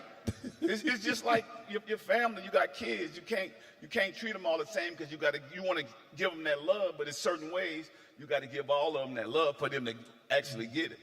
Pete, let me ask you this. Hold on. Go It's ahead. my turn, man. Go ahead. I want to talk about music. Yeah. I want to talk about the music industry right now. Yeah. As opposed to the way it was, the music industry during the No Limit heyday, right? Yeah. I want to know your current take on the state of the music industry today as Yeah. opposed to how it was then. Yeah. What do you think is the difference? I think to be honest with you, right, what I love about now is so many young people making money. Yeah. But for us, we never was angry because if you got a lot of money, you shouldn't be angry. I never was upset if I got money. Right. Like, why is so many beefs and all this stuff? It's like, because you got all this money, bro, we was trying to make it out the project, not go backwards to the project. Right. There's a big difference. I think this industry now is they trying to prove how tough they is. We never had to do that because our goal was to make it out, right? And I just think that this generation is dying young. We wanted to live and get older. Ain't nothing wrong with getting older. That means you did something right in life. Yes. And so I think that I tell people all the time, right? It's what you invest in your time in. So I feel like this generation is investing their time into the wrong things. Everybody have 24 hours is what you do with your 24 hours. So if you're going to invest 5, 10, 15 years into going to prison, why not invest 4 years going to college or building a business? There's a lot made about the Super Bowl halftime show. You're from New Orleans. I'm sure you'd have loved to perform on that. How do you feel that the NFL should select the halftime show? Man, everybody up here know, let's be real. the NFL gonna do what they want to do. For sure. So we need to go on our own things and create our own stuff if that's what we're going to think of. We're going to have to listen to what they say. So I really don't get involved in it. I mean, we know Lil Wayne is probably one of the best artists in the world, and he deserved that. Yes. But we also know that Kendrick Lamar did all this stuff, and that's what they want. Well, what could we do about it but accept it? And we got to salute the brother because it ain't him that's making the decisions. Right. It's them. And so I'm not going to not say that Kendrick deserved it. Yeah, he deserved it, but this culture down here is so different. If the NFL really knew that before they made the decisions, they wouldn't be getting the flack that they get. This is the problem I have with that, Pete. You 100% correct. But when we do what you just said we should do and have our own thing, we don't support it. Yes. Nope. Yes. We don't support it. Well, see, think about it. That's what they do, though, D. They support them, but we don't support us. We just talk about it. And it's Black History Month. What are we doing? We don't do that. Let me tell you why. The last several concerts I've been to a Wayne concert. Yeah. I think it was Snoop, and I forgot who was the third. 90% of the folks in the audience was not y'all. The last time I looked in Colorado at the football game, 95% of the people in the stands are not y'all. Yeah. Every time I look around, it ain't y'all. But whenever something go down, y'all got something to say. Yeah. So you can get mad all you want. I'm just telling you straight up. I got your back. I love you, and I'm down with you, and I'm going to fight for you to the end. But if we want to get out of what we want to get out, we got to support one another. Yeah. You know what? We got to be able to communicate and love and be able to tell the truth. Because I'm going to tell y'all, this the problem is right here, right? If we're going to bridge the wealth gap, right? We only make product for Black people. Other cultures make products for everybody. And they build business and brands for everybody. So I'm a type of person, right? I'm not prejudiced. I just love being around good people, whether they're white, Black, Asian, Latino. That's right. Indian. It don't matter to me. I love good people. Now, the thing about it is, it's the bad people that's making the noise, and every time something happens, think about it. You say, when you look at billionaires in the world, we could count the Black billionaires on one hand. So how are we going to control anything? And when you look at CEOs of these Fortune 500 companies, we make 1/10 of 1%. And so we don't want to see us get to that level. So then we can't even take care of the community because we don't have enough of us running these big corporations. So when you look at Amazon, you look at Walmart, you look at Target, you look at all these big Fortune 500 companies, at the top, you don't see us. At the bottom, at the entry levels, you see us. And so we have to change that. And I think that's what this is about. It's tough for us because think about it, right? Even the top players in the NFL, even look at the thing that they did in the basketball, in the NBA this week. You took Luka and you took Anthony Davis. They didn't even know that they was being traded. Think about it, no matter how much money they make, they could make $200, $300, $400, $500,000, but the person who owned these teams, they switching them around like chess players.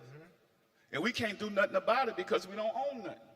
Is nobody look like us at the top of that level to say, hey, this is what we need to do. And so we have to change that mindset. It's just a mindset, y'all. Like Coach said, we living like crabs in a barrel. We trying to stop each other from getting to the top because as soon as one of us sneak out, we trying to outdo each other than to say, how can I help everybody else get out? And so that's what my life has been about, creating future millionaires. I feel like I don't want to be at the top by myself. Amen. Shannon, you know, we'll have some deep discussions, and we have some real ones, right? And when you go into your bull junk and people coming at you, who are those people? They look like me. But the reason it bothers you is what? Because you do so much for us. Yeah. And then we attack you. That's why it bothers you. And I'm sitting up there saying, dog, look here, man. Forget that. Keep on doing what you do. Keep on going out there, being a blessing. And keep starting. I mean, it's nothing that's going to stop you but you. Right. But you got to keep on doing your thing. But let me tell y'all something. It hurts us. Well, we kicking butt for y'all, and y'all don't support us, or you coming at us. That bothers us. That really does bother us. And we want y'all, ain't nobody sitting up here that don't want you to come up. It's nobody sitting up here that got a jealous spirit in their body. It's nobody in here that don't want you to just rise up to the top. Nobody. We all, that's why we so darn blessed, because we want y'all to come up. Well, to be honest with you, Coach, that means y'all slowing the process up. Because we can't change the past, but we can change the future. And if we have that mindset to help and love each other, we're going to be all right. Yeah. And so for me, I'm going to tell y'all straight up, I'm from New Orleans. It fuels me when they get mad at me or they don't like something or say I can't do something. I'm getting out there and go get it. To be honest, that makes me go even harder. Right. You know what I'm saying? I just think that I put my trust and faith in God. I don't put it in man, so I don't even care about what somebody say. And I'm going to keep grinding, keep hustling, keep going. Every time they try to stop me, say, hey, P, you can't go this way. Okay, I'm going through the window. I might climb through the chimney. But no to me is just like maybe. I ain't taking no's. Right. To be honest with you, I done been through it all. So I feel like God spared my life, and I'm here for a reason. I want to help the next generation. That's what my life is about, helping the next generation. Thank you. Let's give it up for New Orleans' own Master P. We love you, boy.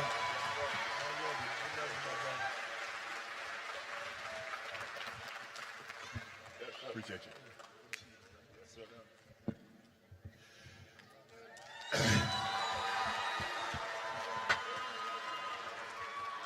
Shannon got on some Louis Vuitton, Tim. I see you. You wanted to do? Shake, I ain't know there was Louis Vuitton you had on. Huh? You had some Louis Vuitton too. I see I'm stepping on them. I see you. I'm stepping on them. I see you. You know. Coming to the stage next, former NFL head coach Matt Patricia. Matty! God damn, Coach. God, Coach drawing up like wet polyester. Coach, you all right? Dang, Coach. All right. How we doing? Doing good, Coach. It's good to see you. You looking great. good, man. Thank you. Trying. You looking great, man. I had to get all that off. You look good. Thank you. You look darn good. Go ahead, you can take it off time. Go ahead. You want to start it off? You want me? Well, you look good. It's obvious. Let's talk about the obvious. Yeah. Go. I mean, what's really going on?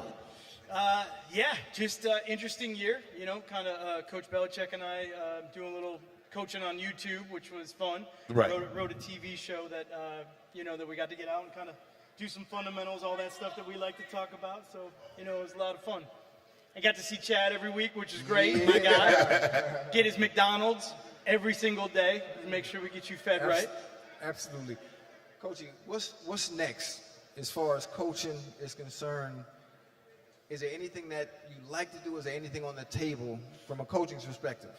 Yeah, right now I'm kind of just I'm trying to be dad. I got 3 kids, and I spent last year in Philly, and that was great. My family was not with me, and my oldest son, he went from like here to here between Thanksgiving and Christmas, and I was like, I need to be home. So I'm doing this, which is great. Get to hang out and talk football, which I love to do, and get to see a lot of people that I haven't seen in a long time. So it's a lot of fun. Coach, is it hard? One question before you go. MVP tonight. Yeah. They gave it to Josh Allen. Yeah. With the numbers and the stats that Lamar Jackson put up this season. Yeah.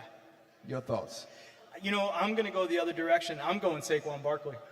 MVP? Saquon Barkley. I mean, this guy was doing stuff. I sat with my son, and he ran, defensive guys, right? So we appreciate this, right? So he ran, and I saw him do a reverse leapfrog over another human, like a professional athlete. Right? Yeah. And I looked at my son and I said, you will never see that again. That is the most amazing thing I've ever seen. And I think he has been unbelievable, right? And I think everything that he's brought, and you guys can appreciate, you guys are great. You guys are, obviously, I'm humbled to be even sitting with you. You guys are unbelievably great players. And you all did this on your teams, and we know what great players look like, right? Those are the guys that elevate everyone around them. They're the guys that take good players and make them great players, the guys that are average players and make them good players and bring that team together. And I think he's done that in Philly. I think his humility and his excitement, his general joy that he has to watch his team succeed, I love it. I love that. Coach, how do you build trust with a player? Because they say, this is a players' league. Yes. And the players seemingly are getting younger and younger. And it's different. I mean, you can't coach players like they could in time. We talk about this all the time. You can't coach players like we got coached when we was in the league and when we were growing up. So, but how do you build that trust with players? Yeah, I kind of look at, like, I'm on, like, my 4th generation of NFL player. My old heads when I coached linebackers was, like, Teddy Bruschi, Mike Vrabel, Junior Seau, Willie McGinnis, Roosevelt Colvin, Larry Izzo, Chad Brown. My room, I'd walk in my room, I wasn't sure if we were going to coach or fight. Like, I didn't know because it was, like, alpha dog central. But I think the biggest thing that everybody wants, they want to know that you're going to help them get better. They want to know that you're trying to do everything you can to elevate their play and do everything you can to, grow them as young men. And I think that's what we got to do. And, look, you got to make sure you go in and tell them how much you appreciate them, how much you respect what they do. You guys are different. Like, I can't play. So, I can coach, but I'm not in between those white lines, so I need to do everything I can do, and this is what kept me up late, to make sure that you can go out and perform your best. And that's why I didn't sleep every week, because I was like, there's no way I'm going to let, you go in between those white lines and do everything that you do at an unbelievable level and risk everything that you risk, and make sure that I didn't give you every tool possible I could to make you be successful. Because I just want to see the joy in your face when you get that done. Right. Sunday, we got a big game, Super Bowl 59. Yes. You've been around the game of football for a very long time. Yes. Offensive side of the ball, defensive side of the ball. If I'm a bet man, who I put my money on? Yeah. I am Eagles all the way. Okay. I'll say this. So there's 2 teams right now in NFL Super Bowl history that have had the #1 defense and the NFL's leading rusher. Philadelphia's one right now. The other one was the 92 Cowboys, and they won. So, look, defense wins championships. I'm on the couch with the defensive guy, so I'm okay. But, I think this is where the defense comes through. And look, Kansas City, Andy Reid, Patrick Mahomes, like those are guys keep me up late at night. But I like where Philly's at right now. I like their physicality, the toughness. I think it's going to be a great game. It's going to be a good one. How you think, Coach, we just presented the NFL Coach of the Year together. How do you think Coach Belichick is going to do at the college level? Well, I'll tell you what, I know North Carolina's excited, and I know those kids are excited. I think those kids are going to be coached in a way that, look, he's going to take the extreme complex, and he's going to boil it all the way down into something really simple that they can understand, and he's going to prepare those guys for the next level, and I think that'll be a tremendous, amazing opportunity for those guys to learn from him. I just told him when we were just chit-chatting, I said, Coach, I saw that you went on the road and you went to the home visits. I said, I don't do home visits. But he said, I've been on the road for a minute. Yeah. So it's just hard for me to think about Coach Belichick doing home visits with kids in high school. That is crazy to me. I mean, imagine you're in that home, and here comes Coach Belichick walking through the door. So, that's got to be a great experience for all of them. Coach, thanks for joining us. Yeah. Coach Matt Patricia. Thanks so much. Appreciate it. Thank you.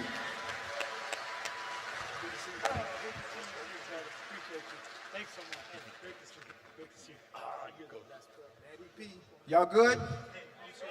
Hey, guys, coming to the stage next, colleague, good friend of mine, Stephen A. Smith. I'm swinging on him. Where's Stephen A? I need a job. I'm swinging on him. You can work with me. Huh? I got a job for you. What you want me to do? Receiver, you want to be the receiver coach? Assistant? Wait, I can come coach at Colorado? Yeah. What's the pay? What's the job? What you need me to do? A lot. If the money right, I'll be there. Can you teach what you did? Ooh, that's a good one. That's a good. I don't know if they got feet like this, but I can teach. What's Stephen A? You asked a question. You talking about you want a job. He asked you a question. Can you teach what you did? He asked me, can I teach what I did? Have you seen somebody be able to do what I did back then yet?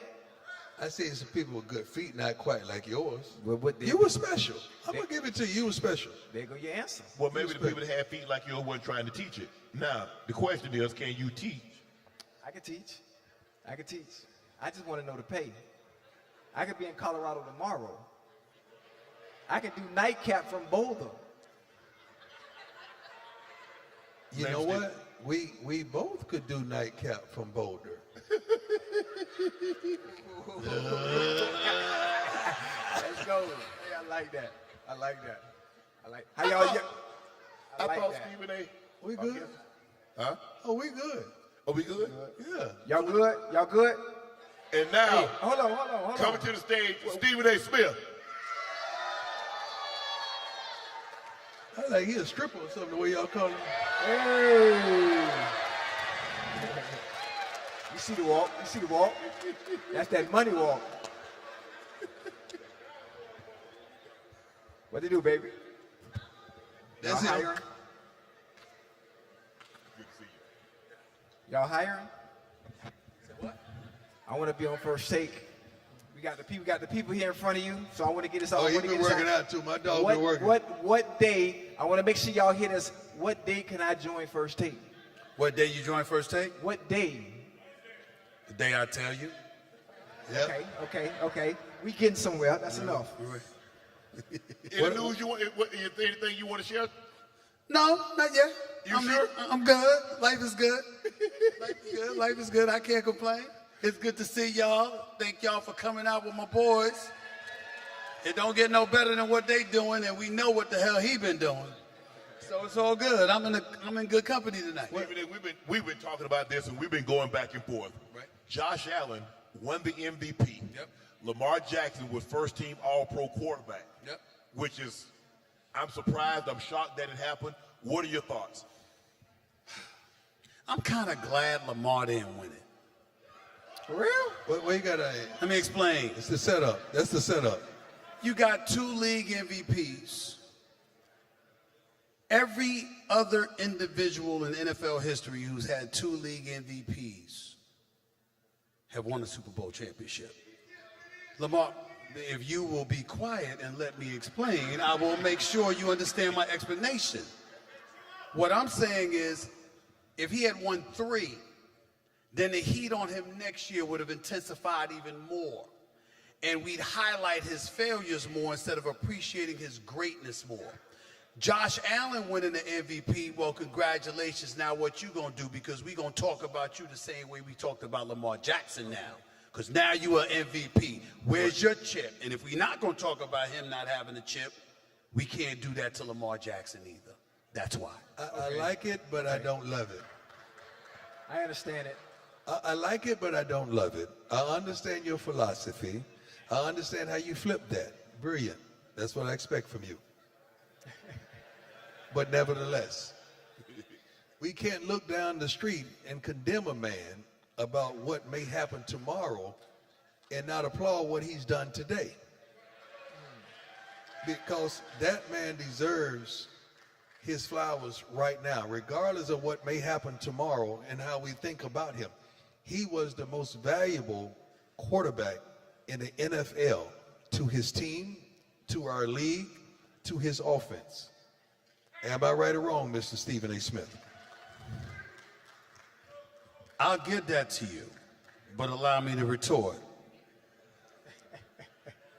We walked into this season and we looked at Baltimore and the acquisition of Derrick Henry, and we said they're monsters. They gonna win the AFC. We saw Josh Allen. He lost Stephon Diggs. He lost Gabe Davis. He had a rookie wide out in Keon Coleman. He didn't get Amari Cooper until the middle of the season, and he was balling out. Up until the last week of the season or so, Shannon and I, along with everybody else, was debating who was the MVP. We were leaning towards Lamar Jackson, but it wasn't like we had summarily dismissed Josh Allen because he had played on an elite level and he didn't have as much to work with. So you're absolutely right with what you're saying. If we're able to look at Lamar Jackson and say, there ain't no need to discuss nobody else because nobody else was even close. But we know that wasn't the case with Josh Allen because of the personnel that he was working with, the absence of expectations, how he had exceeded expectations. And because of that is why I feel the way that I feel. Looking at this game, Kansas City going for an unprecedented 3-peat. You got the Philadelphia Eagles that were here just 3 years ago. This is the second time they're here in 3 years. We know what's at stake. We got Saquon, who had an unbelievable season, offensive player of the year. You got Jalen Hurts, who played unbelievable, had the one turnover, and they end up losing that ball game. If you had to bet your money, who do you like in this game on Sunday? Well, you don't bet against Patrick Mahomes. You don't bet against Patrick Mahomes. However, if you want to roll the dice and take chances, because there's more money out there to get, if you take a risk, you look at Philly. Philly collectively is the better team. They are. You look at, and then we talk about Saquon Barkley, 2,005 yards rushing. He's been electrifying. But we didn't mention this enough. Do y'all know their offensive line averages 6 feet 6, 328 pounds? Some big boys up there. I mean, these brothers plug holes as wide as Broadway on a Sunday morning. If you can do that against Kansas City's defense, Philadelphia Eagles will win the championship. But I think you got to do that because Patrick Mahomes on the other side. You're going to have to do that in order to win this game. Hold on, he didn't really answer the question, man. If you were a bet man, who are you putting your money on? I would bet on Philly. Okay. I would take a chance to bet on Philly. Okay. But I recognize that I'm taking a chance. But I would still bet on Philly. Right. You said Patrick Mahomes several times. I like that. Since I got into this coaching realm, I look at coaches a lot differently. I have a lot more respect for the coaches than what they're doing. Andy Reid is unflappable. Andy Reid has never been just flat out coached in a one-on-one battle for it all. Andy Reid will have his team ready and prepared, and he will have a few wrinkles up his sleeves for situational football like we hadn't seen before. So I know we're talking about Patrick Mahomes, but Andy Reid plays a major role in this whole situation. And if it was coach is going toe-to-toe? Ain't no contest. There you go. Ain't no contest There between you go. that. I mean, I respect Sirianni, but he ain't no Andy Reid. There you go. Over the last year, we've seen you kind of get into politics. Yeah. We see you at 2%, 2.5%, 3%. People are talking about Stephen A. Smith. He's resonating. What made you decide to say, you know what? I want to branch out into politics. I want to talk politics. I've been this way all my life. I was neutralized to some degree by my employers. First the Philadelphia Inquirer, then CNN, then Fox Sports, then ESPN. They wanted us, the industry itself, and I've talked to you about this personally, Shannon. I told you the beauty of athletes, the greatness of this brother, the greatness of all three of y'all. The thing that but you can't fully appreciate because you've never been constricted to that level, is that y'all have a level of freedom and independence that less talented individuals like myself that had to go through the maze of corporate America has to experience. And so it comes with restrictions. You're an employee, not an independent contractor. There's a health care plan that comes with it. That's the benefit. The hazard is that it has restrictions everywhere. You can't do this, you can't do that. You represent the brand, not just yourself. We want you pigeonholed here, we want you marginalized here, et cetera, et cetera. But what they didn't know about me is that all my life, as much as I love sports, watching presidential debates was like a Super Bowl to me. Watching a gubernatorial debate was like a Super Bowl to me. I love the volleying back and forth. I love having at least a speck of knowledge about the issues that affect us. To me, I don't even consider it politics. I consider it social commentary. It ain't politics when I'm talking about the economy, healthcare, immigration, education, crime in the streets, etc. That's real life issues that I deal with. I'm from Hollis, Queens, New York City. I'm from the streets of New York. That's real life issues to me. And so when I see a bunch of people who don't look like me, who don't share my cultural identity, who don't have my experience, who don't walk the streets and haven't walked the streets the way that I have, my attitude is you might know the issues, but you don't know the true impact that it has on everyday people. And I'm one of those people. I don't give a damn what kind of success I have. I still roll back to Hollis. Right. I still pull up at a White Castles. I still go in the park in New York City. I am who I am. And so when the opportunity finally presented itself and I was able to branch out, it was courtesy, and this is where all of y'all play a role. Prime was an independent dude, always preached about independence. You came with Club Shay Shay, and then after that, Nightcap. And when y'all came about, and y'all were doing your thing along with others like the Pivot and others, I said, hold on. You've been holding me back. But these other fellas got their own platform. Well, I got my own now. I own and operate it 100%. What's the problem? And they were like, we can't say anything. And so when I went there and did it, they were like, wait a minute, now you're doing sports. That's us. So we can't stop you from doing it, but we'll be damned if you're going to just have a sports show. Right. Then this should be for us. I said, I don't want a sports show. And when I told them pop culture and entertainment and politics, they're like, go ahead. Because nobody thought that I would resonate because they didn't know. And so finally they said, oh, damn, he at the Situation Room. He on Hannity. He on MSNBC with Rachel Maddow or somebody else. He's on Politico. He's on News Nation. What the hell is going on? And all I said in response was, here I come. Right. I told you I was coming, and the goal is to resonate and to make a difference and affect our community and all communities in as much of a positive way as possible, and that's what I'm doing right now. So they saw it. They put me on Bill Maher on HBO, Real Time with Bill Maher. They they put me on The View, and they said, oh shit, this brother is real. It's something special going on here. And then everybody started calling, and I'm like, this ain't new. This has always been me. If you think about the conversations we've had off the air, think about the things we talk about. Think about the things I've shared with all three of y'all at one point in time or another. And all of y'all have espoused words of wisdom on me, and I'm always appreciative of that. But I'm an independent thinker, and I got my own mind, and I use other people to edify me, to educate me. But when I know the issues, I ain't scared of a damn thing. If I know my facts, I'm going to roar. And that's what I'm doing. Amen. Proud of you, boss.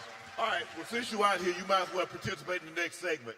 It's called Sex or Next. It's brought to you by Rose Sparks. Oh, Lord. Rose Sparks is a game changer in the bedroom. It's a fast-acting ED treatment that dissolves under your tongue, getting hard in 15 minutes and lasting up to 36 hours. Oh, Lord. 36. So when the mood hits, you'll be ready. And just for the attendees, Ro has a special Valentine's gift. On your seat, there's an envelope with a $30 off your first order, which you can get by scanning the QR code on the card screen around the venue. Ro wants to help couples have great sex. Sometimes that meaning Rose Sparks. I need this for the night. But other times it means asking your partner the right questions with exactly what we'll be doing in a little game. If you have a question you would like to play, please make your way to the floor to wait in line to ask your question. Ladies and gentlemen from the upper deck, you can also come down. Do not be shy. Don't start that shit. We're in New Orleans. Y'all had a bunch of questions earlier. Now break your ass down to the mic now. Oh, 36 hours? 36 hours, Shannon? 36 hours what? 36. Oh, my God. 36. Hold on just a second. Hold on. Oh, got another one in there. I got another one. Steve with A. Oh, Lord. All right. Come on, my man. What you got? All right. First off, I want to say shout out to y'all. One of the Nightcaps, he was talking about these grippy socks. Yeah. So I got you a pair. I got you a pair. Let your boy get that. Let your boy get pair. Let your boy get these grippy. Yes, sir. Hey, tear it off. So one thing I gotta ask you on. Go ahead, ask. Me myself, I'm a proponent of, using little bullets. Nothing crazy, just a little something there, Put it on the clit, knock that out. I'm gone.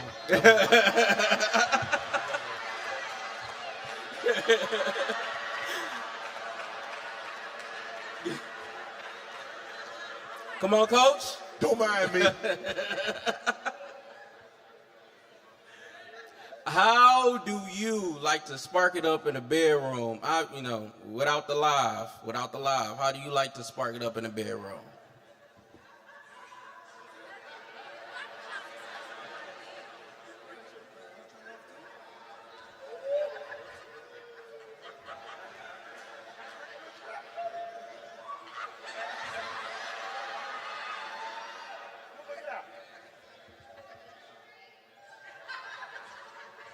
Ocho, look what your boy got. That's the grippers. That's the grippers. What are you talking about? They acting shy? No, he asked me, what do I like to do to set it up in the bedroom? Oh, you ain't see his IG? Tell him what you like to do. What I like to do? Yeah, that'd probably be a question that you probably should ask her. You know, look, all that stuff. See, y'all, these new age women, y'all done gone too far for me. Not really. Yeah, they have really. You got to evolve. I've been telling him. How old are you, sir? Nah, he done sat down. Bro, I ain't no dinosaur. I don't need to evolve. You got to evolve, man. Man, you got too many rules. I'm gonna keep them too. Hi guys, I'm Auntie Hammy. Okay. And I am a Coochie College professor. Okay. And I would wait. You're what? A Coochie College professor. Okay, tell me more. And I have a lesson right now, and it's all about, we're learning about how our coochies relate to owls, and our coochies hoot, like hoot, hoot, hoot. And I would like to know if you guys would like coochie that comes out in the daytime or coochie that comes out at night. As long as they come out, I'm good. Day, night, midday, early afternoon. Is there a difference in coochie that comes out in the day as opposed to coochie that comes out at night? Yes, coochie that comes out in the daytime is more calm than the coochie that comes out at night. The coochie that comes out at night, it gets wild. Whoop, whoop, whoop, whoop, whoop, like that.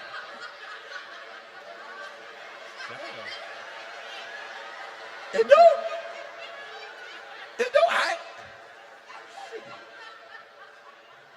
Hold on.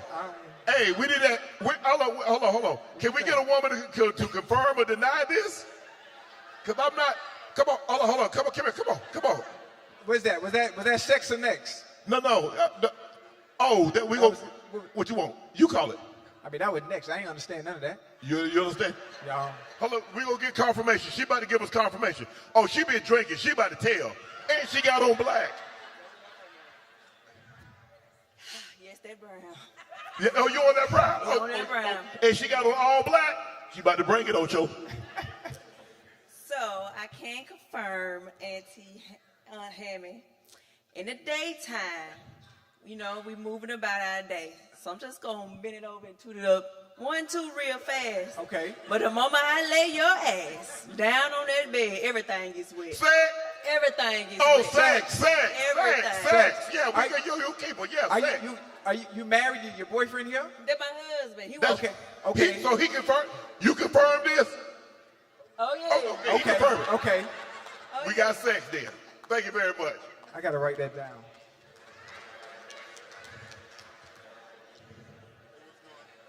Hello? Yes, sir. Hey, what's going on, man? Thank you guys for showing up here, being independent. And I want to echo what Prime was saying earlier. Like, part of what we got to do is support you guys. Like how Prime said, support you guys. Hold on. Give me time, man. Give me time. But bro, hold on just a second. Not to cut you off. I think you missed the this is like sex or next. It's got we asking like grown up type questions. Oh, I'm married. I'm done with that. Okay, yeah. Go ahead, bro. What's going on, y'all? How you doing? Appreciate everything that y'all put out on the podcast. I watch y'all all the time, especially Club Shay Shay. Love what y'all do, especially Marlon Wayans. Love that episode. Thank you. My question actually was for Prime, but he left. He'll be back. He'll be back. Yeah, he'll come back. But I do want to confirm this. If you work out, you don't need those pills. What? If you work out, you don't need those pills. Do it look like I don't work out? You do work out. Mm-hmm. But I'm just confirming, if you work out, you don't need those pills. I have a question for you.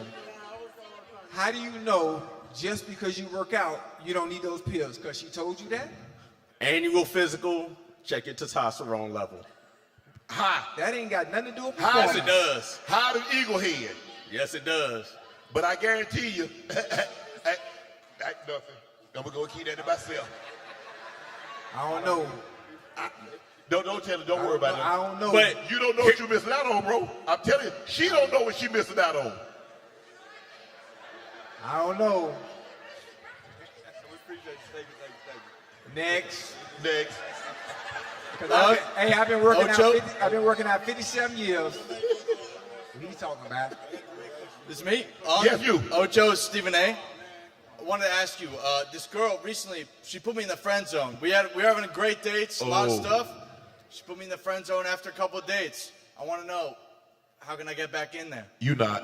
No? You're not. I ain't gonna lie to you. She pursued me though. Yeah. And she told you that you weren't her type when she put you in that zone. Wait a minute. Wait. You leaving out some key parts. Yes, she he pursued is. you. She pursued me. Wait, let me finish. Y'all had sex already? Yeah.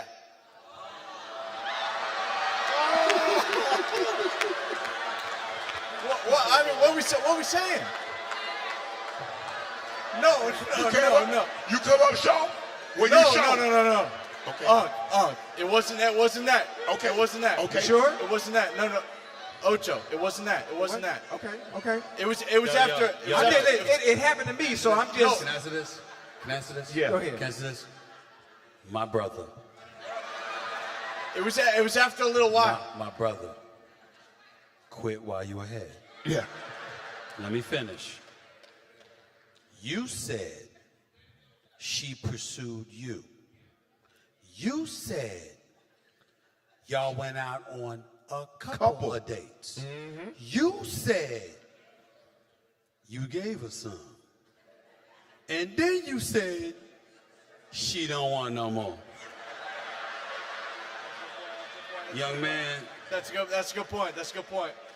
Move on. You're not it for her. I love you. Hey, don't trip. I've been there. Love you, Ocho. I love you. I love you. Shit. I'm in the friend zone now. I don't believe my man needed us to tell him that it was over. What? I said I don't believe he needed us to tell him it was over. But sometimes you know what? Sometimes it's good to you hear got from somebody else. sometimes when you used to living a lie, you know, you got to come to the fellas for the truth because you don't want to accept it yourself. That was him. I'll tell you how you can get out of the friend zone. Put that on him. Well, 36 hours. It won't be no friend no more. Hey, everybody, I love the show. Hey, get your boy a subscription, you know what I'm saying? That's going to help him out a lot. It ain't. Get him. But, it ain't. Hey, Not that problem.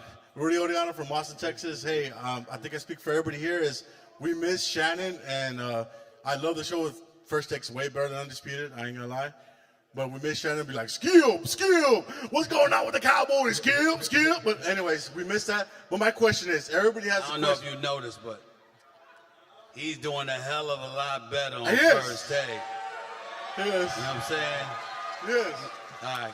Remember that. I like First Take Remember that. better than Undisputed. I You're agree. damn right. So does everybody else. The main question, everybody has the same question. Everybody's thinking the same question. Who the hell is Michelle? That's what we want to know. Shit. Michelle Obama? Michelle who? I want to know who Michelle is. I still don't know. Who is Michelle? Oh, hold up. She was. Still is.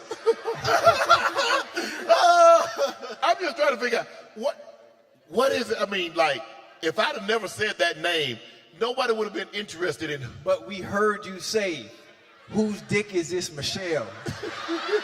We heard you. So now we want to know who Michelle is. And what did she say? She ain't say nothing. Next. Next. See what I got to go through, Stephen A? You see what I got to go through? You know, I do feel bad for you. You know, when the fellas come asking you to tell your business like that, that's not how it usually works, fellas. No. It's usually the ladies that's asking, who is she? I mean, the fellas ain't the ones that's supposed to be asking these questions. Most of the time, when it's out in the public like that, right, then it's public consumption, so I need to understand. I want better context. As my co-host, don't lie to me. You got the context. We got all the context we needed.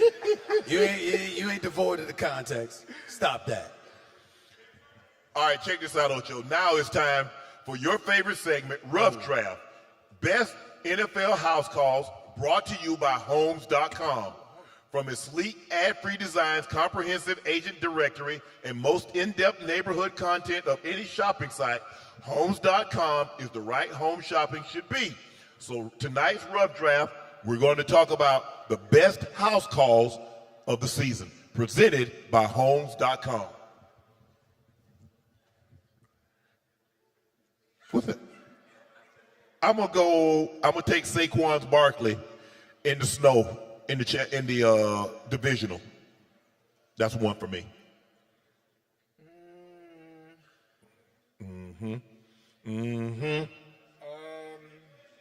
Yeah. Maybe you need to call Michelle and ask her.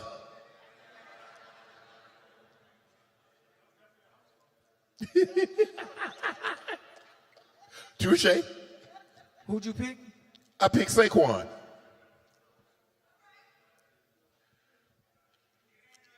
It ain't up there? Okay. Are we go? Okay. Actually, no. The first one was Bills, first quarter, 1st and 10 on the Ravens. Lamar Jackson under center. Takes the snap, hands the ball off to Derrick Henry, who goes 87 yards for the touchdown to start the NFL season. Is that up there? Damn, graphics? All right, graphics. Y'all know I don't want to get upset. Somebody say, calm down, Shannon. Don't trick yourself out of this position.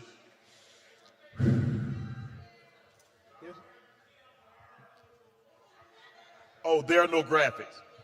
Well, dang. How they going to see up under there? All right, go ahead, Ocho. You first. You next. Lamar Jackson. I got Lamar. I just said. You said Saquon. Make up your mind. I picked Lamar. You got yours up there. Isaiah Likely. When he jukes, not one, but 2 defenders for a 49-yard touchdown. Okay. Mine's week 5, Broncos, Raiders, second quarter, 1st and goal. Gardner Minshew takes the snap, rolls to his left, throws the ball, picked by Defensive Player of the Year. Patrick Surtain, 99 yards to the house. Reservation for 6, please. No, man. All right. Week 6, Chiefs 49ers. In the 4th quarter, 4th and goal. Pat Mahomes on the quarterback draw takes the ball up the middle and hits the truck stick on Malik Mustafa for the 1-yard TD. Okay. Week 8, Calvin Austin III electrifies the field. The Steelers speedster takes a punt, 73 yards to the house, weaving through the Giants defense, dropping touchdown. Calvin Austin. No, absolutely not. Go ahead. Week 8, Commanders Bears 4th quarter with time expired. Jaden Daniels scrambles and throws Hail Mary pass for 52 yards, deflected and caught by Noah Brown for the win. All right, you lost. You lost just off that. NFC divisional round. This one, 4th quarter, Eagles on 22. Saquon Barkley takes the handoff. Out of the shotgun, breaks free, runs left. 78 yards for the touchdown. When that happened? What the hell you mean? You didn't watch that game against the Rams in the I snow? ain't see that game. I ain't see that game. Don't worry about it. Hold on. Week 13, Seahawks Jets, 2nd quarter, 3rd and 8 on the Seahawks 10. Defensive tackle Leonard Williams picks off Aaron Ayasa. You know what? I don't even know how to say his last name. How you say it? Shannon, look at your brother. Where? Right there. Hey! What they do, Hall of Famer?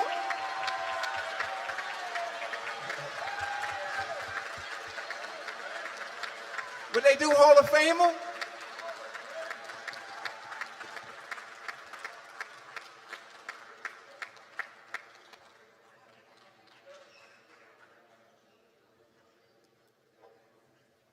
Where'd Jordan go?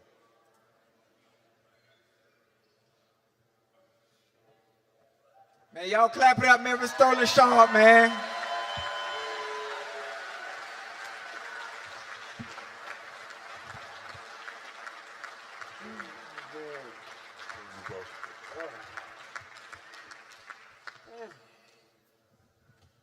Boss man, what they do, baby?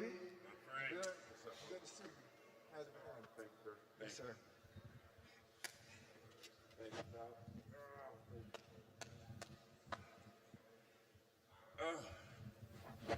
No. Get back like you were. Yeah, my knee's bad. No, my knee's bad. Thank you very much. It's been a long day, and even longer trying to get here from over there. But thank you for staying. Hopefully, we can get you out of here shortly, because I got to get up early in the morning again. But a tremendous day. It's an honor and a pleasure to follow that guy for a change, and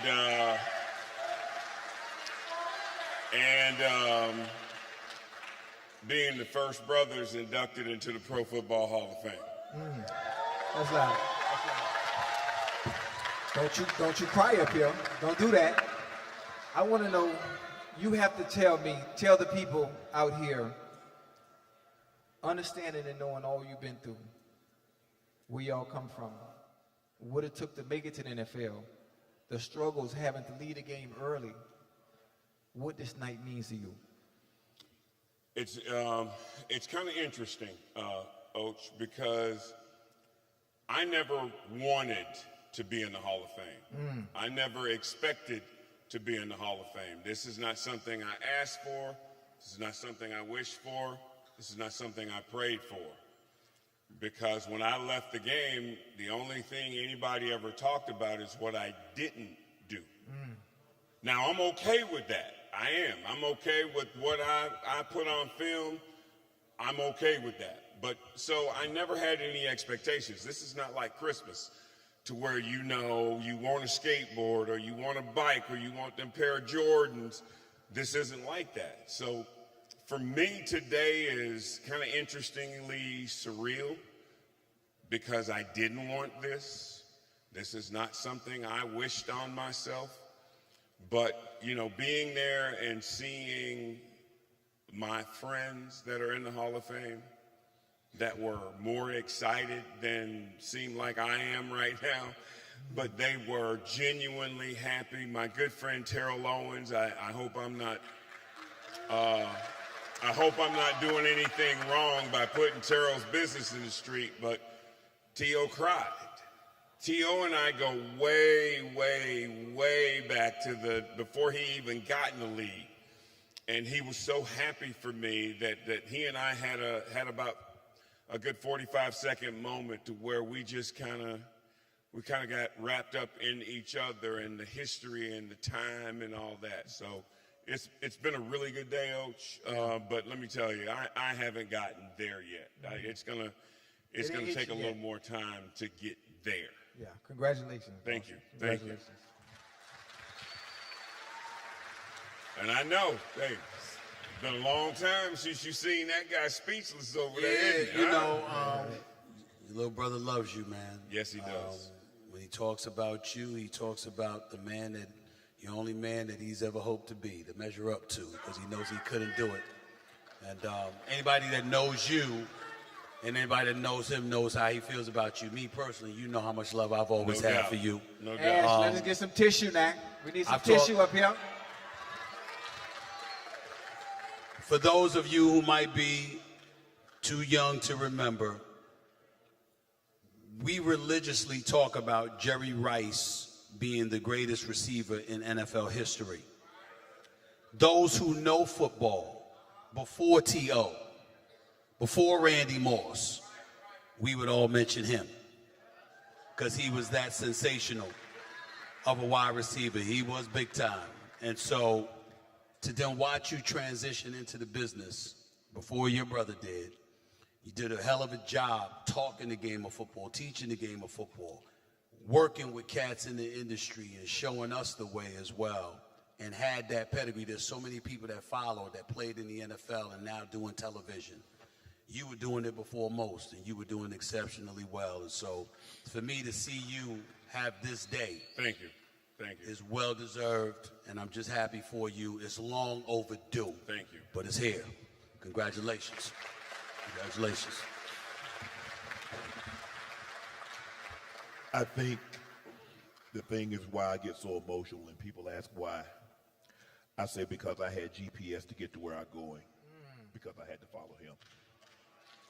You see, he did what he did with no navigational system. He had no MapQuest. He had no Google. He had no instructional manual. I had all of that because I got to walk in his footsteps. A lot of what I learned, almost everything that I learned from him. My grandfather was very, very hard on my brother. And I didn't understand why until my grandmother said, Barney, why are you so hard on Spanky? That's what we call him.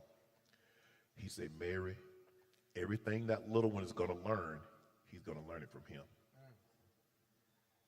It's his job, because we're not going to be around Mary long. It's his job to teach him how to be a man. It's his job to teach him right from wrong. He's going to follow everything that he does because that's what he sees all the time. For my brother to do what he's done with no guidance, with no instruction manual, to get to where he got, to get me to where I got.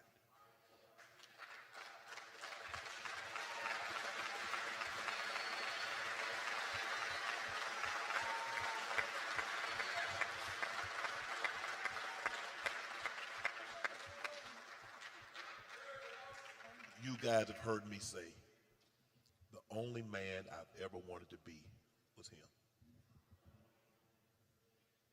He was my hero. He was my role model. He taught me to shoot a basketball. He taught me to throw a football. He taught me how to catch. He taught me how to tie my shoes. I'm not the man that's sitting before you today. I watched everything that he did. I hung on everything that he said. And then you heard me tell this story that he's only 3 years older than I, but he's more like my father. My sister's 8 years older. She's more like my mother because everything that they did was what a mother and a father would do for a child. I'm not here. I'm not the man that I am. I'm not the person that I am. I'm not the friend that I am. I'm not the father that I am without seeing how he did things. We're brothers, we're a lot alike, but we're very different because I've always had to fight. Everything came so easy to him. I was so small, they called me Pee-wee, and I never understood why I couldn't beat him in certain things. He was always prouder of things that I did as opposed to what he accomplished. He was much more happy when I got drafted than he did. He went first pick in the seventh pick in the first round. I went seventh round, 192. He was so excited. He would just call and say, man, y'all don't know what this moment means. Not just to our family. My mom is going to be extremely excited. I'm extremely excited. Our high school coach who coached my mom, who also coached he and I. Bro, and God heard prayers I didn't even know he was listening to.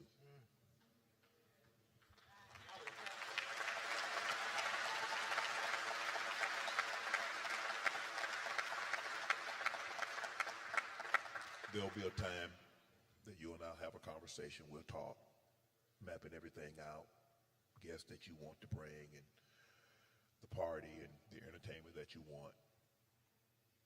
bro. I've said it before. Would give every dime, take myself out of the hall just for you to be in.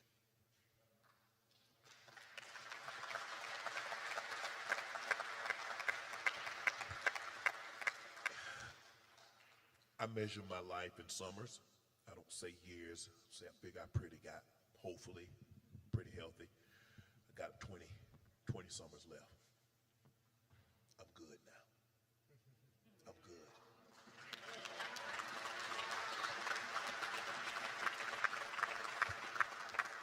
Love you.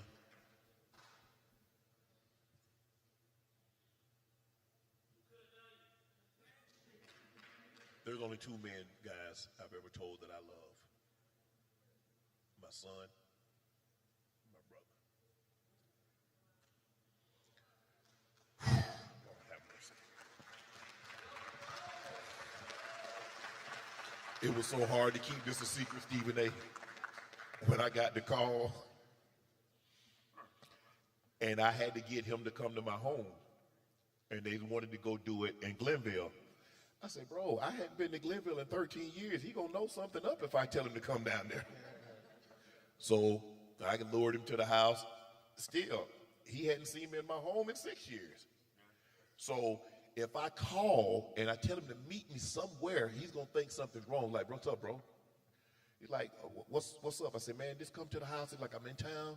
He's like, you all right? I said, yeah, bro, I'm good. I'm good. I just, I'm in town and, you close by. And he had surgery on his eye. He had a detached retina. He had a bubble placed in his eye. He almost lost the vision in his eye about 3 months ago. And said he had some blurred vision in his eye. And he went to the doctor, and the doctor said, we got to perform surgery. They couldn't perform surgery that afternoon because he had already eaten, so they got him in the next morning. So that's what we've been dealing with. Had a lot on my plate dealing with that. Because I worry. I'm the worrier of the family. I think that's my responsibility now. But, bro, I'm so happy. I'm so proud of you. I'm getting there. It's hard to explain because you don't want to put your emotions on someone else. But and I think that the easiest way to explain it is we've all experienced, I think, Christmas. You have a list, and you're hoping that you could get 2, 3, or 4 of those things. I never wished for this. I never wanted this. And I said it tonight out loud for the first time, and the reporter was like, what do you mean you never? I'm like, man, you don't understand. I only wanted to do one thing, and that was play. I didn't want to be an all-pro or a pro bowler or all that up. I just wanted to play. And I got to do that for 7 years. And I'm good. And then the Hall of Fame comes around and they're like, okay, you've been out 5 years. Sterling Sharpe is on the list of 25. He would be a shoo-in if he played longer. But they never talked about what I did. And I was like, if it wasn't enough, wasn't enough. I'm okay with that. I slept real good before I found out I was going to the Hall of Fame. And I slept good after finding out. But I really didn't have any aspirations on wanting this. It is a tremendous honor. I know exactly what that means. I went through it with him, and that was the greatest athletic achievement of my entire life, was going on that journey with him through the Hall of Fame. Me going in will not exceed when he went in. It won't do it. It's not going to come close. That was probably the happiest I'd ever been because I knew where he came from going to Savannah State, a college he said he wasn't going to go. That's one of the times that I told him what he was going to do. So I knew how hard he fought. And I mean, there's not a lot of opportunities for us in sports to where I know what Stephen A's journey was like to get here, or I know what Chad's journey was like to get here. I know what his journey was like. And all my prayers were for him. I'll embarrass him about one story. I paid all his bills. He was in the NFL. I paid all his bills until my daughter was born because that was mine. Because I wanted him to always have better than what I had. He had a Mercedes before I did. He couldn't afford one, but he was driving one. And then he wanted to go to a beach party, and he drove my new one and wrecked it. I junkyarded. Yeah, that's what he said. I junkyard your car, dog. Wait, what? So you have to understand that we're brothers, but we're one side of the same coin. We'll say different things differently, and we'll do different things differently, but we think alike. And God is truly, and I will tell you this story, and I'm going to be quiet. A guy said to me, if you go in the Hall of Fame, are you going to do like everybody else and thank God because you think God wanted you to be a Hall of Famer? If there is a God. And I said this. I said, my own brother stood up and said, if you would have played longer, there's no question in my mind that we would be the first brothers in the Pro Football Hall of Fame. That was in 2011. Since he said that, I have not had one catch, I have not gained 1 yard, and I have not scored 1 touchdown. And we are the first brothers in the Pro Football Hall of Fame.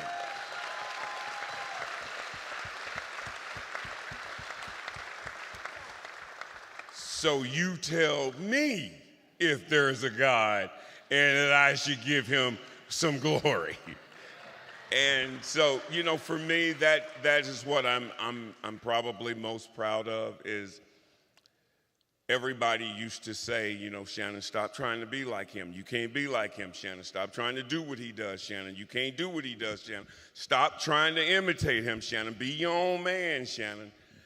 I am so happy to say he didn't follow me around. I followed him.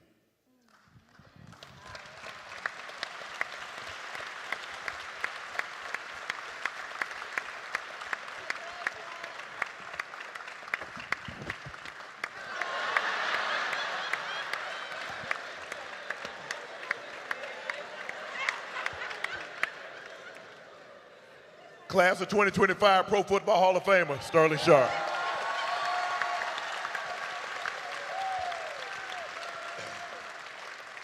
And now it's time for our next guest presented by Homes.com. Let's give it up for New Orleans' own Juvenile.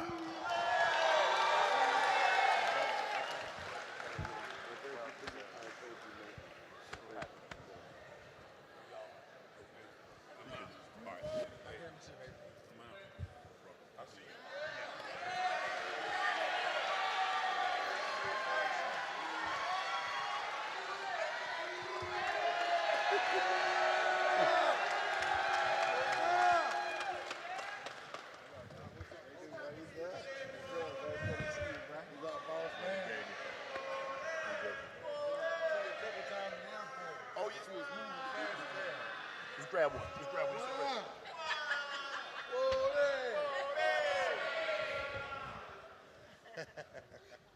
Homes.com is a better way to shop for home buying.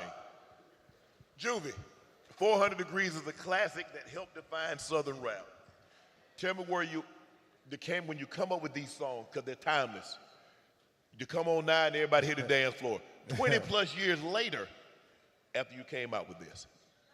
When you hear those and you hear people talk about it, I know when they see you in the airport and they see you on the street, they talk about 400 Degrees. Yeah. Oh, man. It's just crazy, man. I get some ill stories sometimes when I bump into people.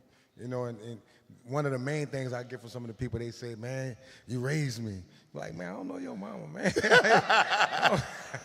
yeah, bro, you got me through some hard times, you know, and, you know, I tell him all the time when I see him, I say, hey, man, I'm glad I could be of service to you, man. But 400 degrees, for just like it is in New Orleans for a lot of people, they say, man, it was an inspiration for me to do something in life. So I'm glad to be there for him. Well, listen, Cash Money, bro, Cash Money Records, bro, was a powerhouse in the 90s and 2000s, bro. Yeah. We grew up on that. Shit, you raised me. You know, when I think about it, I'm just being honest, man. What is it like being a part of such a revolutionary label, bro?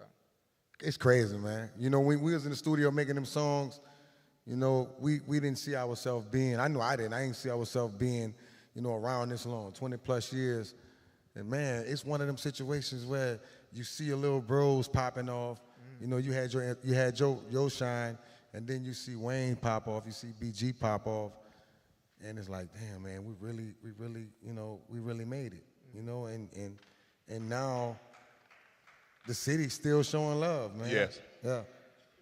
When you were in the studio, did you know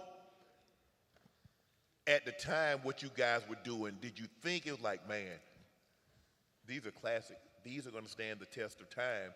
And probably, did you ever think, and that's a two-part question. Obviously, when you have that and everybody could stand their own, did you think you guys like, damn, we probably ain't gonna be together much longer because each guy can stand on his own, and yeah, we doing this together, but this ain't gonna last much longer. When we got together, man, you know, Cash Money did a overhaul. They had a lot of artists on the label, and then, you know, when I got there, the first thing they told me is it's gonna be you, you know, it's you, Turk, BG, and Wayne. So when we start hitting them studios and we start making them songs, we had no idea of, you know, what the people, what the reaction would be, you know. But when we started doing them tours and that money started coming in, you know, yeah. You know what I'm saying? The Cash Money Rough Rider tours and stuff like that. Yeah, that's I started seeing a little, you know, a few things. Then I started saying, well, man, I hope everybody getting paid right, you know. So I start worrying about my money too. So right. Yeah. Hey, who are your? I got you on. Go ahead. Who are your biggest inspirations when you were coming up, and who inspires you now? So when you was coming up before you started popping off and y'all were, who inspired you, especially from your own culture? Good question, man. I listen to everybody. I was one of them cats that liked to listen to hip hop, period. But my main influence was Ice Cube.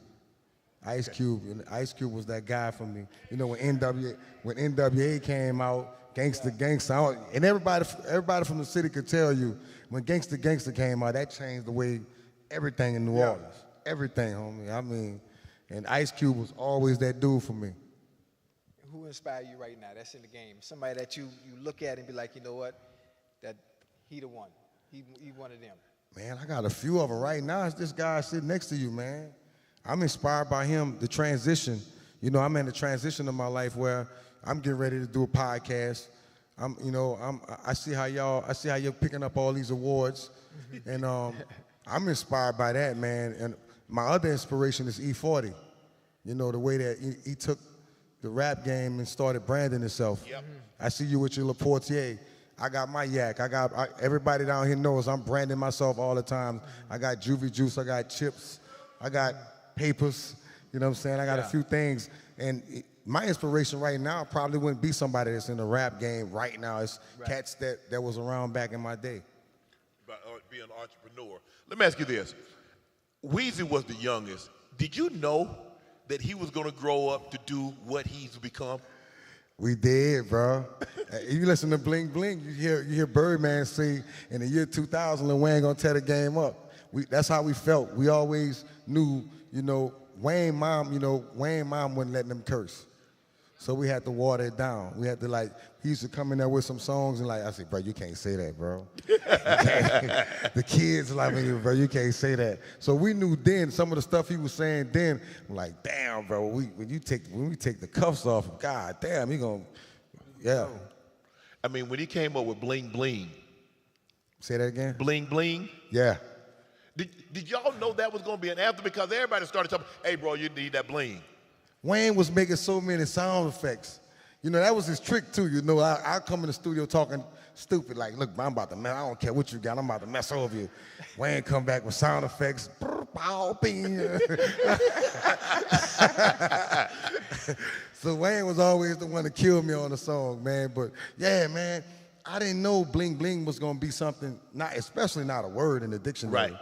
Wayne was always creative, bro. Beyond, I can't explain it, bro. I can't explain it. In the beginning, dude used to have me laughing. The fact that he was so young, and he was like an adult in a kid body. Some of the things he knew, I'm like, bro, how the hell you knew that? Like, amazing, bro. Real smart too. Real book smart too. Yeah. If there was an artist right now that you could collaborate outside of me. You spit like that, dog? Oh yeah, I can rap now. Right. Yeah, I spit like that. Yeah. You got rhymes, dog? Yeah. You want to hear it? Oh, No? man. Well, forget y'all. Anyway, if there was an artist you can collab with today, who would it be? Right off top, off the Yeah, top just of off the my top. head. Somebody that's active right now. It's Glorilla for a whole bunch of reasons. That's a good one. Yeah. That's a good one. For a whole bunch of reasons too. Yep. I just feel like Glorilla fit that whole hot girl thing that I've been talking about, that we were talking about years ago. Yeah. You know, I'm from the projects. Yeah. She just feel like somebody that's from the hood. Who like you I'm say, from- Glorilla? Yeah, Glorilla. Yeah, oh yeah, glow Yeah. up, glow on, man. Let her cook. Yeah, she back Let glow. her She cook. like that. Now. She hot. She that one. Yeah. Juvie, you remember your Tiny Desk? That was a huge success, especially when you Thank slow you, man. motion. Hey, when you Yeah. hit that slow motion, Yeah.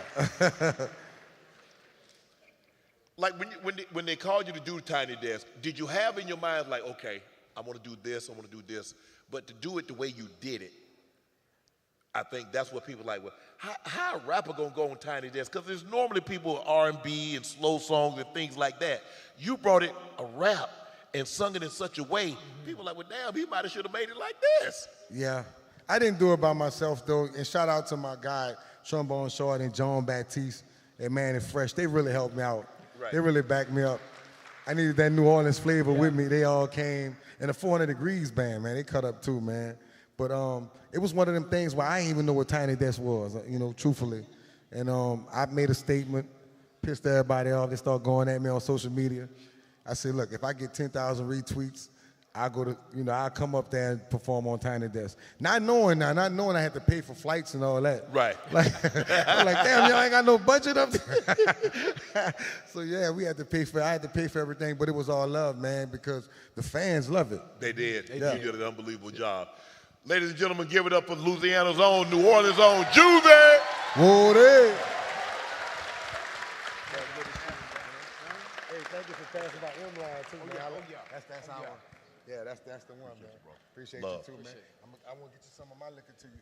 Bet. All right, bro. Juvie.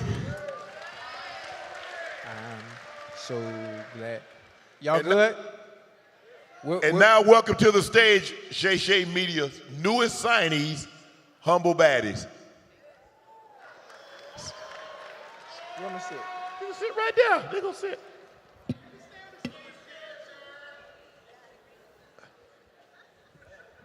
Where we going tonight? What's up? Hello. Hey, baby. Go Chiefs. Hey, baby.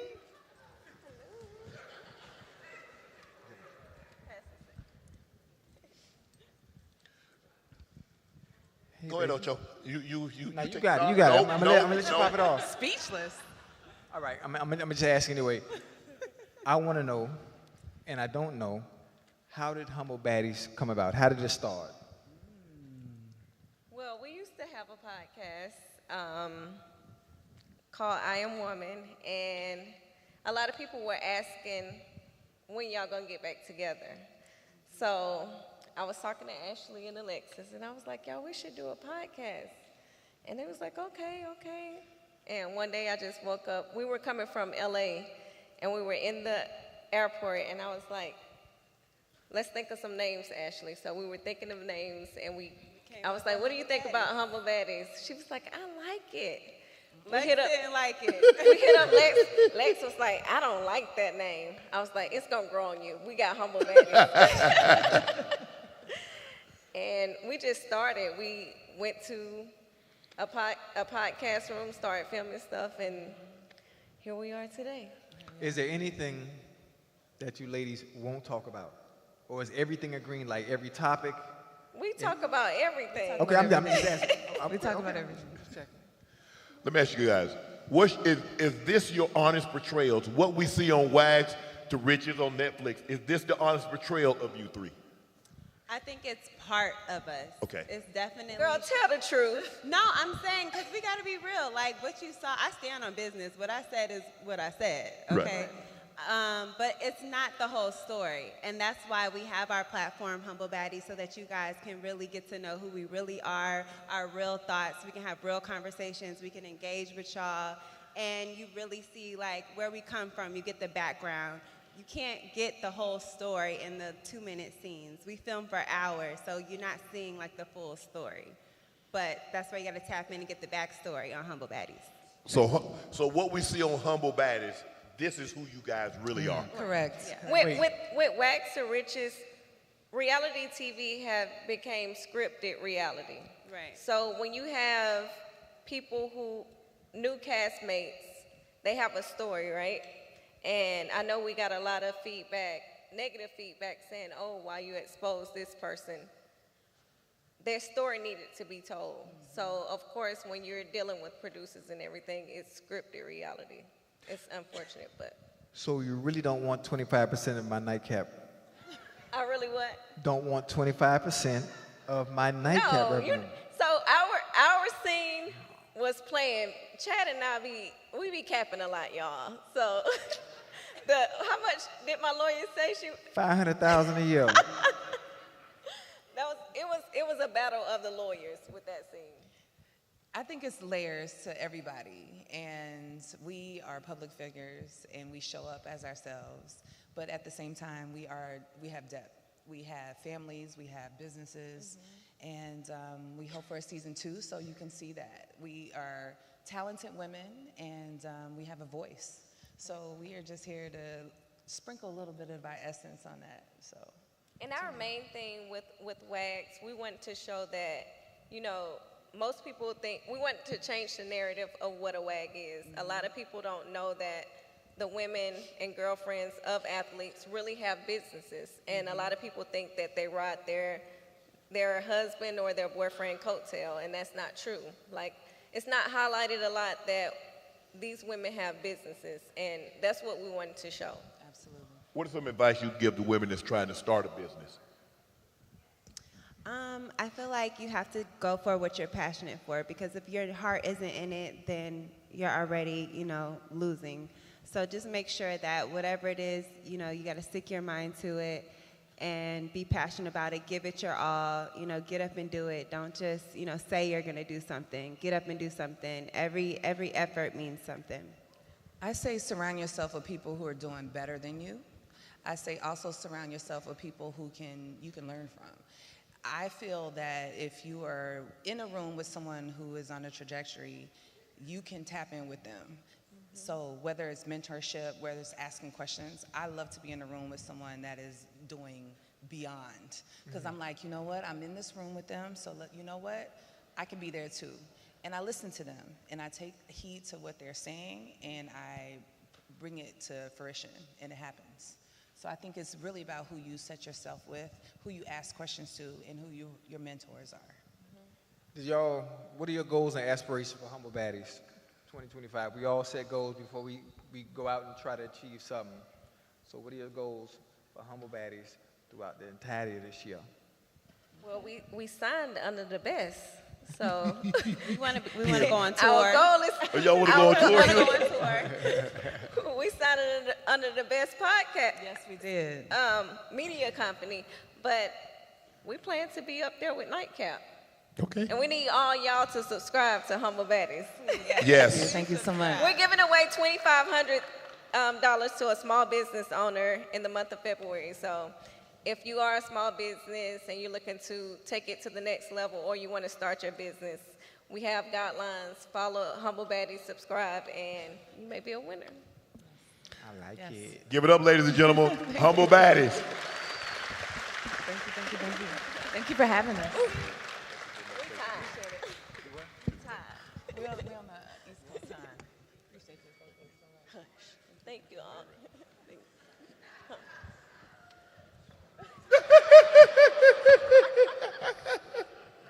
All right, ladies and gentlemen, here's time for our last segment of the day. It's time for Q&A. Q&A. Yep. Q&A. Q&A. What happened? I'm waiting. They got to come to the mic. Oh. Hey, we y'all, hey, can y'all hear me? Yeah. Where y'all going tonight? Because I want to go. Can I go with one of y'all? I'm going to bed. I got to work tomorrow. I ain't Come on, gotta my man. work.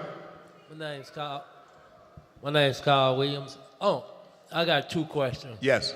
Did Ocho pay you your $5,200 yet? You know what? I'm glad you brought it up. He ain't about to make that flight. He ain't about to make James Harrison I break forgot about bread. that. I forgot about that. Unask one of them chains. I forgot about that. Why you snitching, man?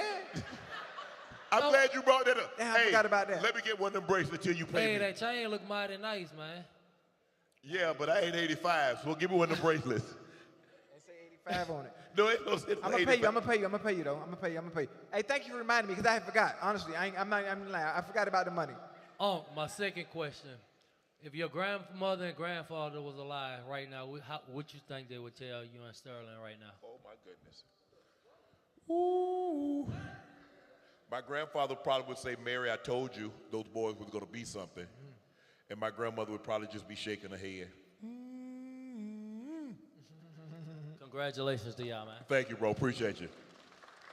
What up, Mark? What's up, bro? All right, I got a question since both of y'all play in the league. With the situation that happened tonight with Josh Allen winning, do you think the NFL should release the awards at the end of the season to prevent? I feel like once they use the playoff for an extra push to swing awards. So I feel like since Allen keep losing to Mahomes, that was a way to give him something since he lost to Mahomes, because that's the only person he can't beat, them and Burrow. Right. Anybody else he played beat. Right. So moving forward, since both of y'all played, would y'all rather see the NFL use just the regular season and give the award out at the end of the regular season? It is. Versus going The votes are in. The last game happens on a Sunday. The votes have to be in Monday at noon. So the playoffs don't have any impact on the MVP. Not at all.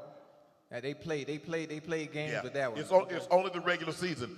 Now, maybe what they start doing is that the 50 men and women that vote, they'll probably make those votes public. Yeah, that'll work better. Hi, Uncle Ocho. My name's Ivy.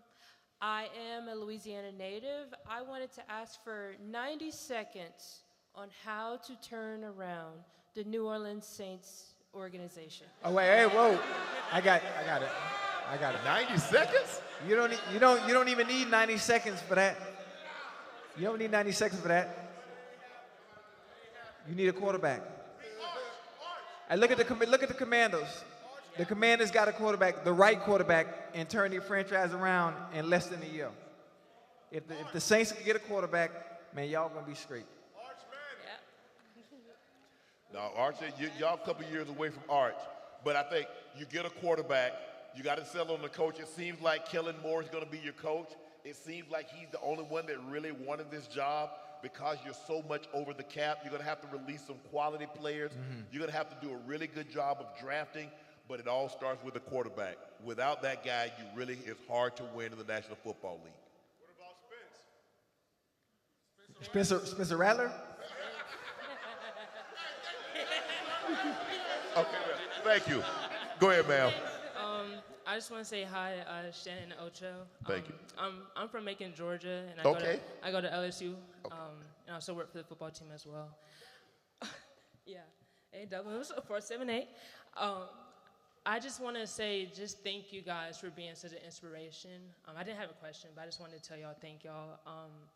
It's my dream to work in football, and I believe that I've been able to do that because watching y'all and growing up, seeing you, Ocho.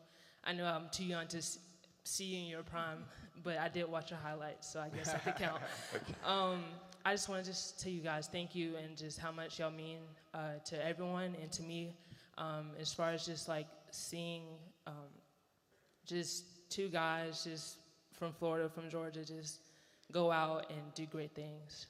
Thank you. I appreciate that. Appreciate that.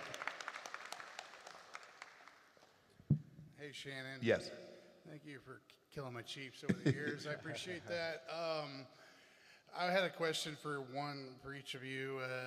Was Derek Thomas really the real deal? I love the man. I loved him, and I just want to know from your perspective, was he as awesome as he looked on TV? And Ocho, I loved you. You were awesome. I didn't care for some of your press conferences when you played the Chiefs. You were like, "Oh, I'm going to beat them that year that they were undefeated." And you guys kicked their ass. Did we win? Okay. Yeah, you kicked their ass. But anyways, TJ Hushmanzada, I drafted him a lot in fantasy. Was he really as awesome as as a teammate? Was he an awesome stud receiver as I thought he was? Yeah, he was really good. Obviously, TJ and I played together at Oregon State, and just so happened, God put us together with Cincinnati, and so that continuity continued, and that chemistry. He's one of the best, at his position. Yeah, I thought he was a stud. DT was better than what you saw on television. The best pure pass rusher that I faced in my 14 years. Appreciate you, bro. What's up, bro? What's up, Ocho? So I want to ask, what is your guys' biggest accomplishment individually outside of football? Oh, that's a good one. Oh, that's a good one. Oh, my goodness. Damn, that's a good one. I mean, I want to look. I think for me, my biggest accomplishment is being able to provide for my family, because that's what it's all about. I mean, yes, I love. Thank you. I love the fact that what I've been able to build with Shay Shay Media, Nightcap, Ocho and I, Club Shay Shay, now Humble Baddies, Bubble Dub, 520. But what is that? What is all that? Unless you really have someone to share it with.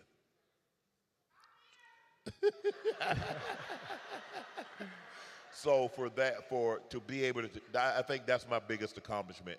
I've accomplished so much, but to be able to provide for my family and to know that everything's going to be okay. They know everything's going to be okay, because that's my responsibility to make sure everything's okay. I think that's my greatest accomplishment. I think mine would also have to be that. I was gonna say, being a father is my greatest accomplishment, but I still have work to do in that area. I think we always continue to prove year in and year out. You're never perfect in that area, but being a provider and everyone understanding, all 211 of my kids, that you'll never have nothing to worry about. Including those I have kids from, including the missus back there. You'll never have to worry another day in your life. So that'll probably be my biggest accomplishment. Good. First, I don't really have a question, but I have Cortez Kennedy's daughter here with me. Where is she, Reggie? That's live. Stand up for me, Courtney. Court, what they do, twin? Okay. So she Me and wanted her me to dad come came up out here. together. So yeah, so every time I watch all y'all shows, right? Like every single one, except for the recap ones, because I already watched it. But I tell her every time you tell a story about Tez. So I wanted to know if you could. She wanted me to ask if you could share a story with everybody. Tez and I came out together. Every time, it doesn't matter. You could go a month, you can go a year, you can go 5 years. But when you saw Tez, he always asked, "Man, how your brother doing? How your mom doing? How your grandma doing?" He was his size and 300 pounds, but he was a great teammate. We made a lot of Pro Bowls together. Like I said, we came out in the 90 class. We're both in the Pro Football Hall of Fame. But your dad was an unbelievable man. I consider him a great friend because he was always so positive. I don't think I've ever seen him down. Yeah. The only time I've seen him mad when I was on some of his teammates, he's like, "Come on, Sharp, let that go." Nah, I ain't letting nothing go, Tez. But he was so great, and thank you for coming, Court. I really appreciate that. Thank you so much. Thank y'all. What up, Ocho? Yes, sir. Hey, Ocho, I got a question. I want to ask you, will you sign my big cousin jersey? He got an Ochocinco on. Oh yeah, I got you, twin. Go ahead. Route runner extraordinaire. Yeah. You feel me? Used to be. He ain't that no more, bro. Why you hating? My bad. I'm sorry. Go ahead, bro. So, Oak and Ocho, I got 2 questions. Go ahead, bro. My first question is serious. So, as a young black man in America, what's your advice? Like, how do I go through life? I'm pretty good off, but like, what's your advice? Well, you can't change anything about your complexion, so you're gonna be black. But I tell you what you can do. Yes, sir. Bro, at this point in time, nobody really cares, bro. You're gonna have to work. You're gonna have to grind. We can't use that as an excuse. We can't, bro. It's time. Look, I got into this business. You do great work. Yeah. People are gonna want to associate with you. Yeah. It ain't got nothing to do. It ain't got nothing to do because I'm black. I ain't nobody. I ain't no handout. I ain't no charity case. We work hard, and that's the one thing I always, I convey to Ocho is like, look, in order for us to get to where we want to get, we've got to work harder, and that's okay. I ain't got no problem with that. Yeah. Because think about how hard it was for us to get to. He's from Liberty City. I'm from rural South Georgia, and we ascended all the way to the tops of our profession. Yes, sir. If we did it one time, we can do it again. Facts. Life is a game. Ocho. Life is a game. The better you learn to play it, the better off you'll be. I like that.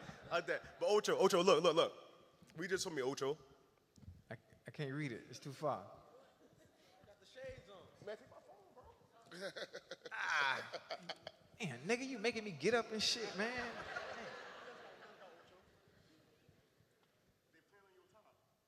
Nah, I did that. What you talking about, man? I said that, boy. Yeah. You good? It's nice to meet you, baby. You good? Okay. All right. I'm sorry, guys. We got to go. We got to get to the back. We got to do the VIP meet and greet. I am so sorry, guys. We got to get going because we got a cutoff time. They're about to cut the lights off. Guys, hold on. Thank you guys so much for coming out and joining us on our first stop in New Orleans. We greatly appreciate it. We'll see you all the VIP meet and greets. Where do they need to go, Jordan?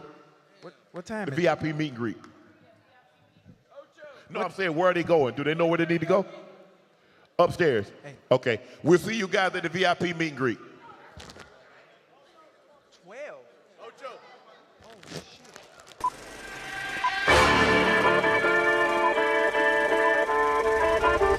Tell Unc I need my restitution.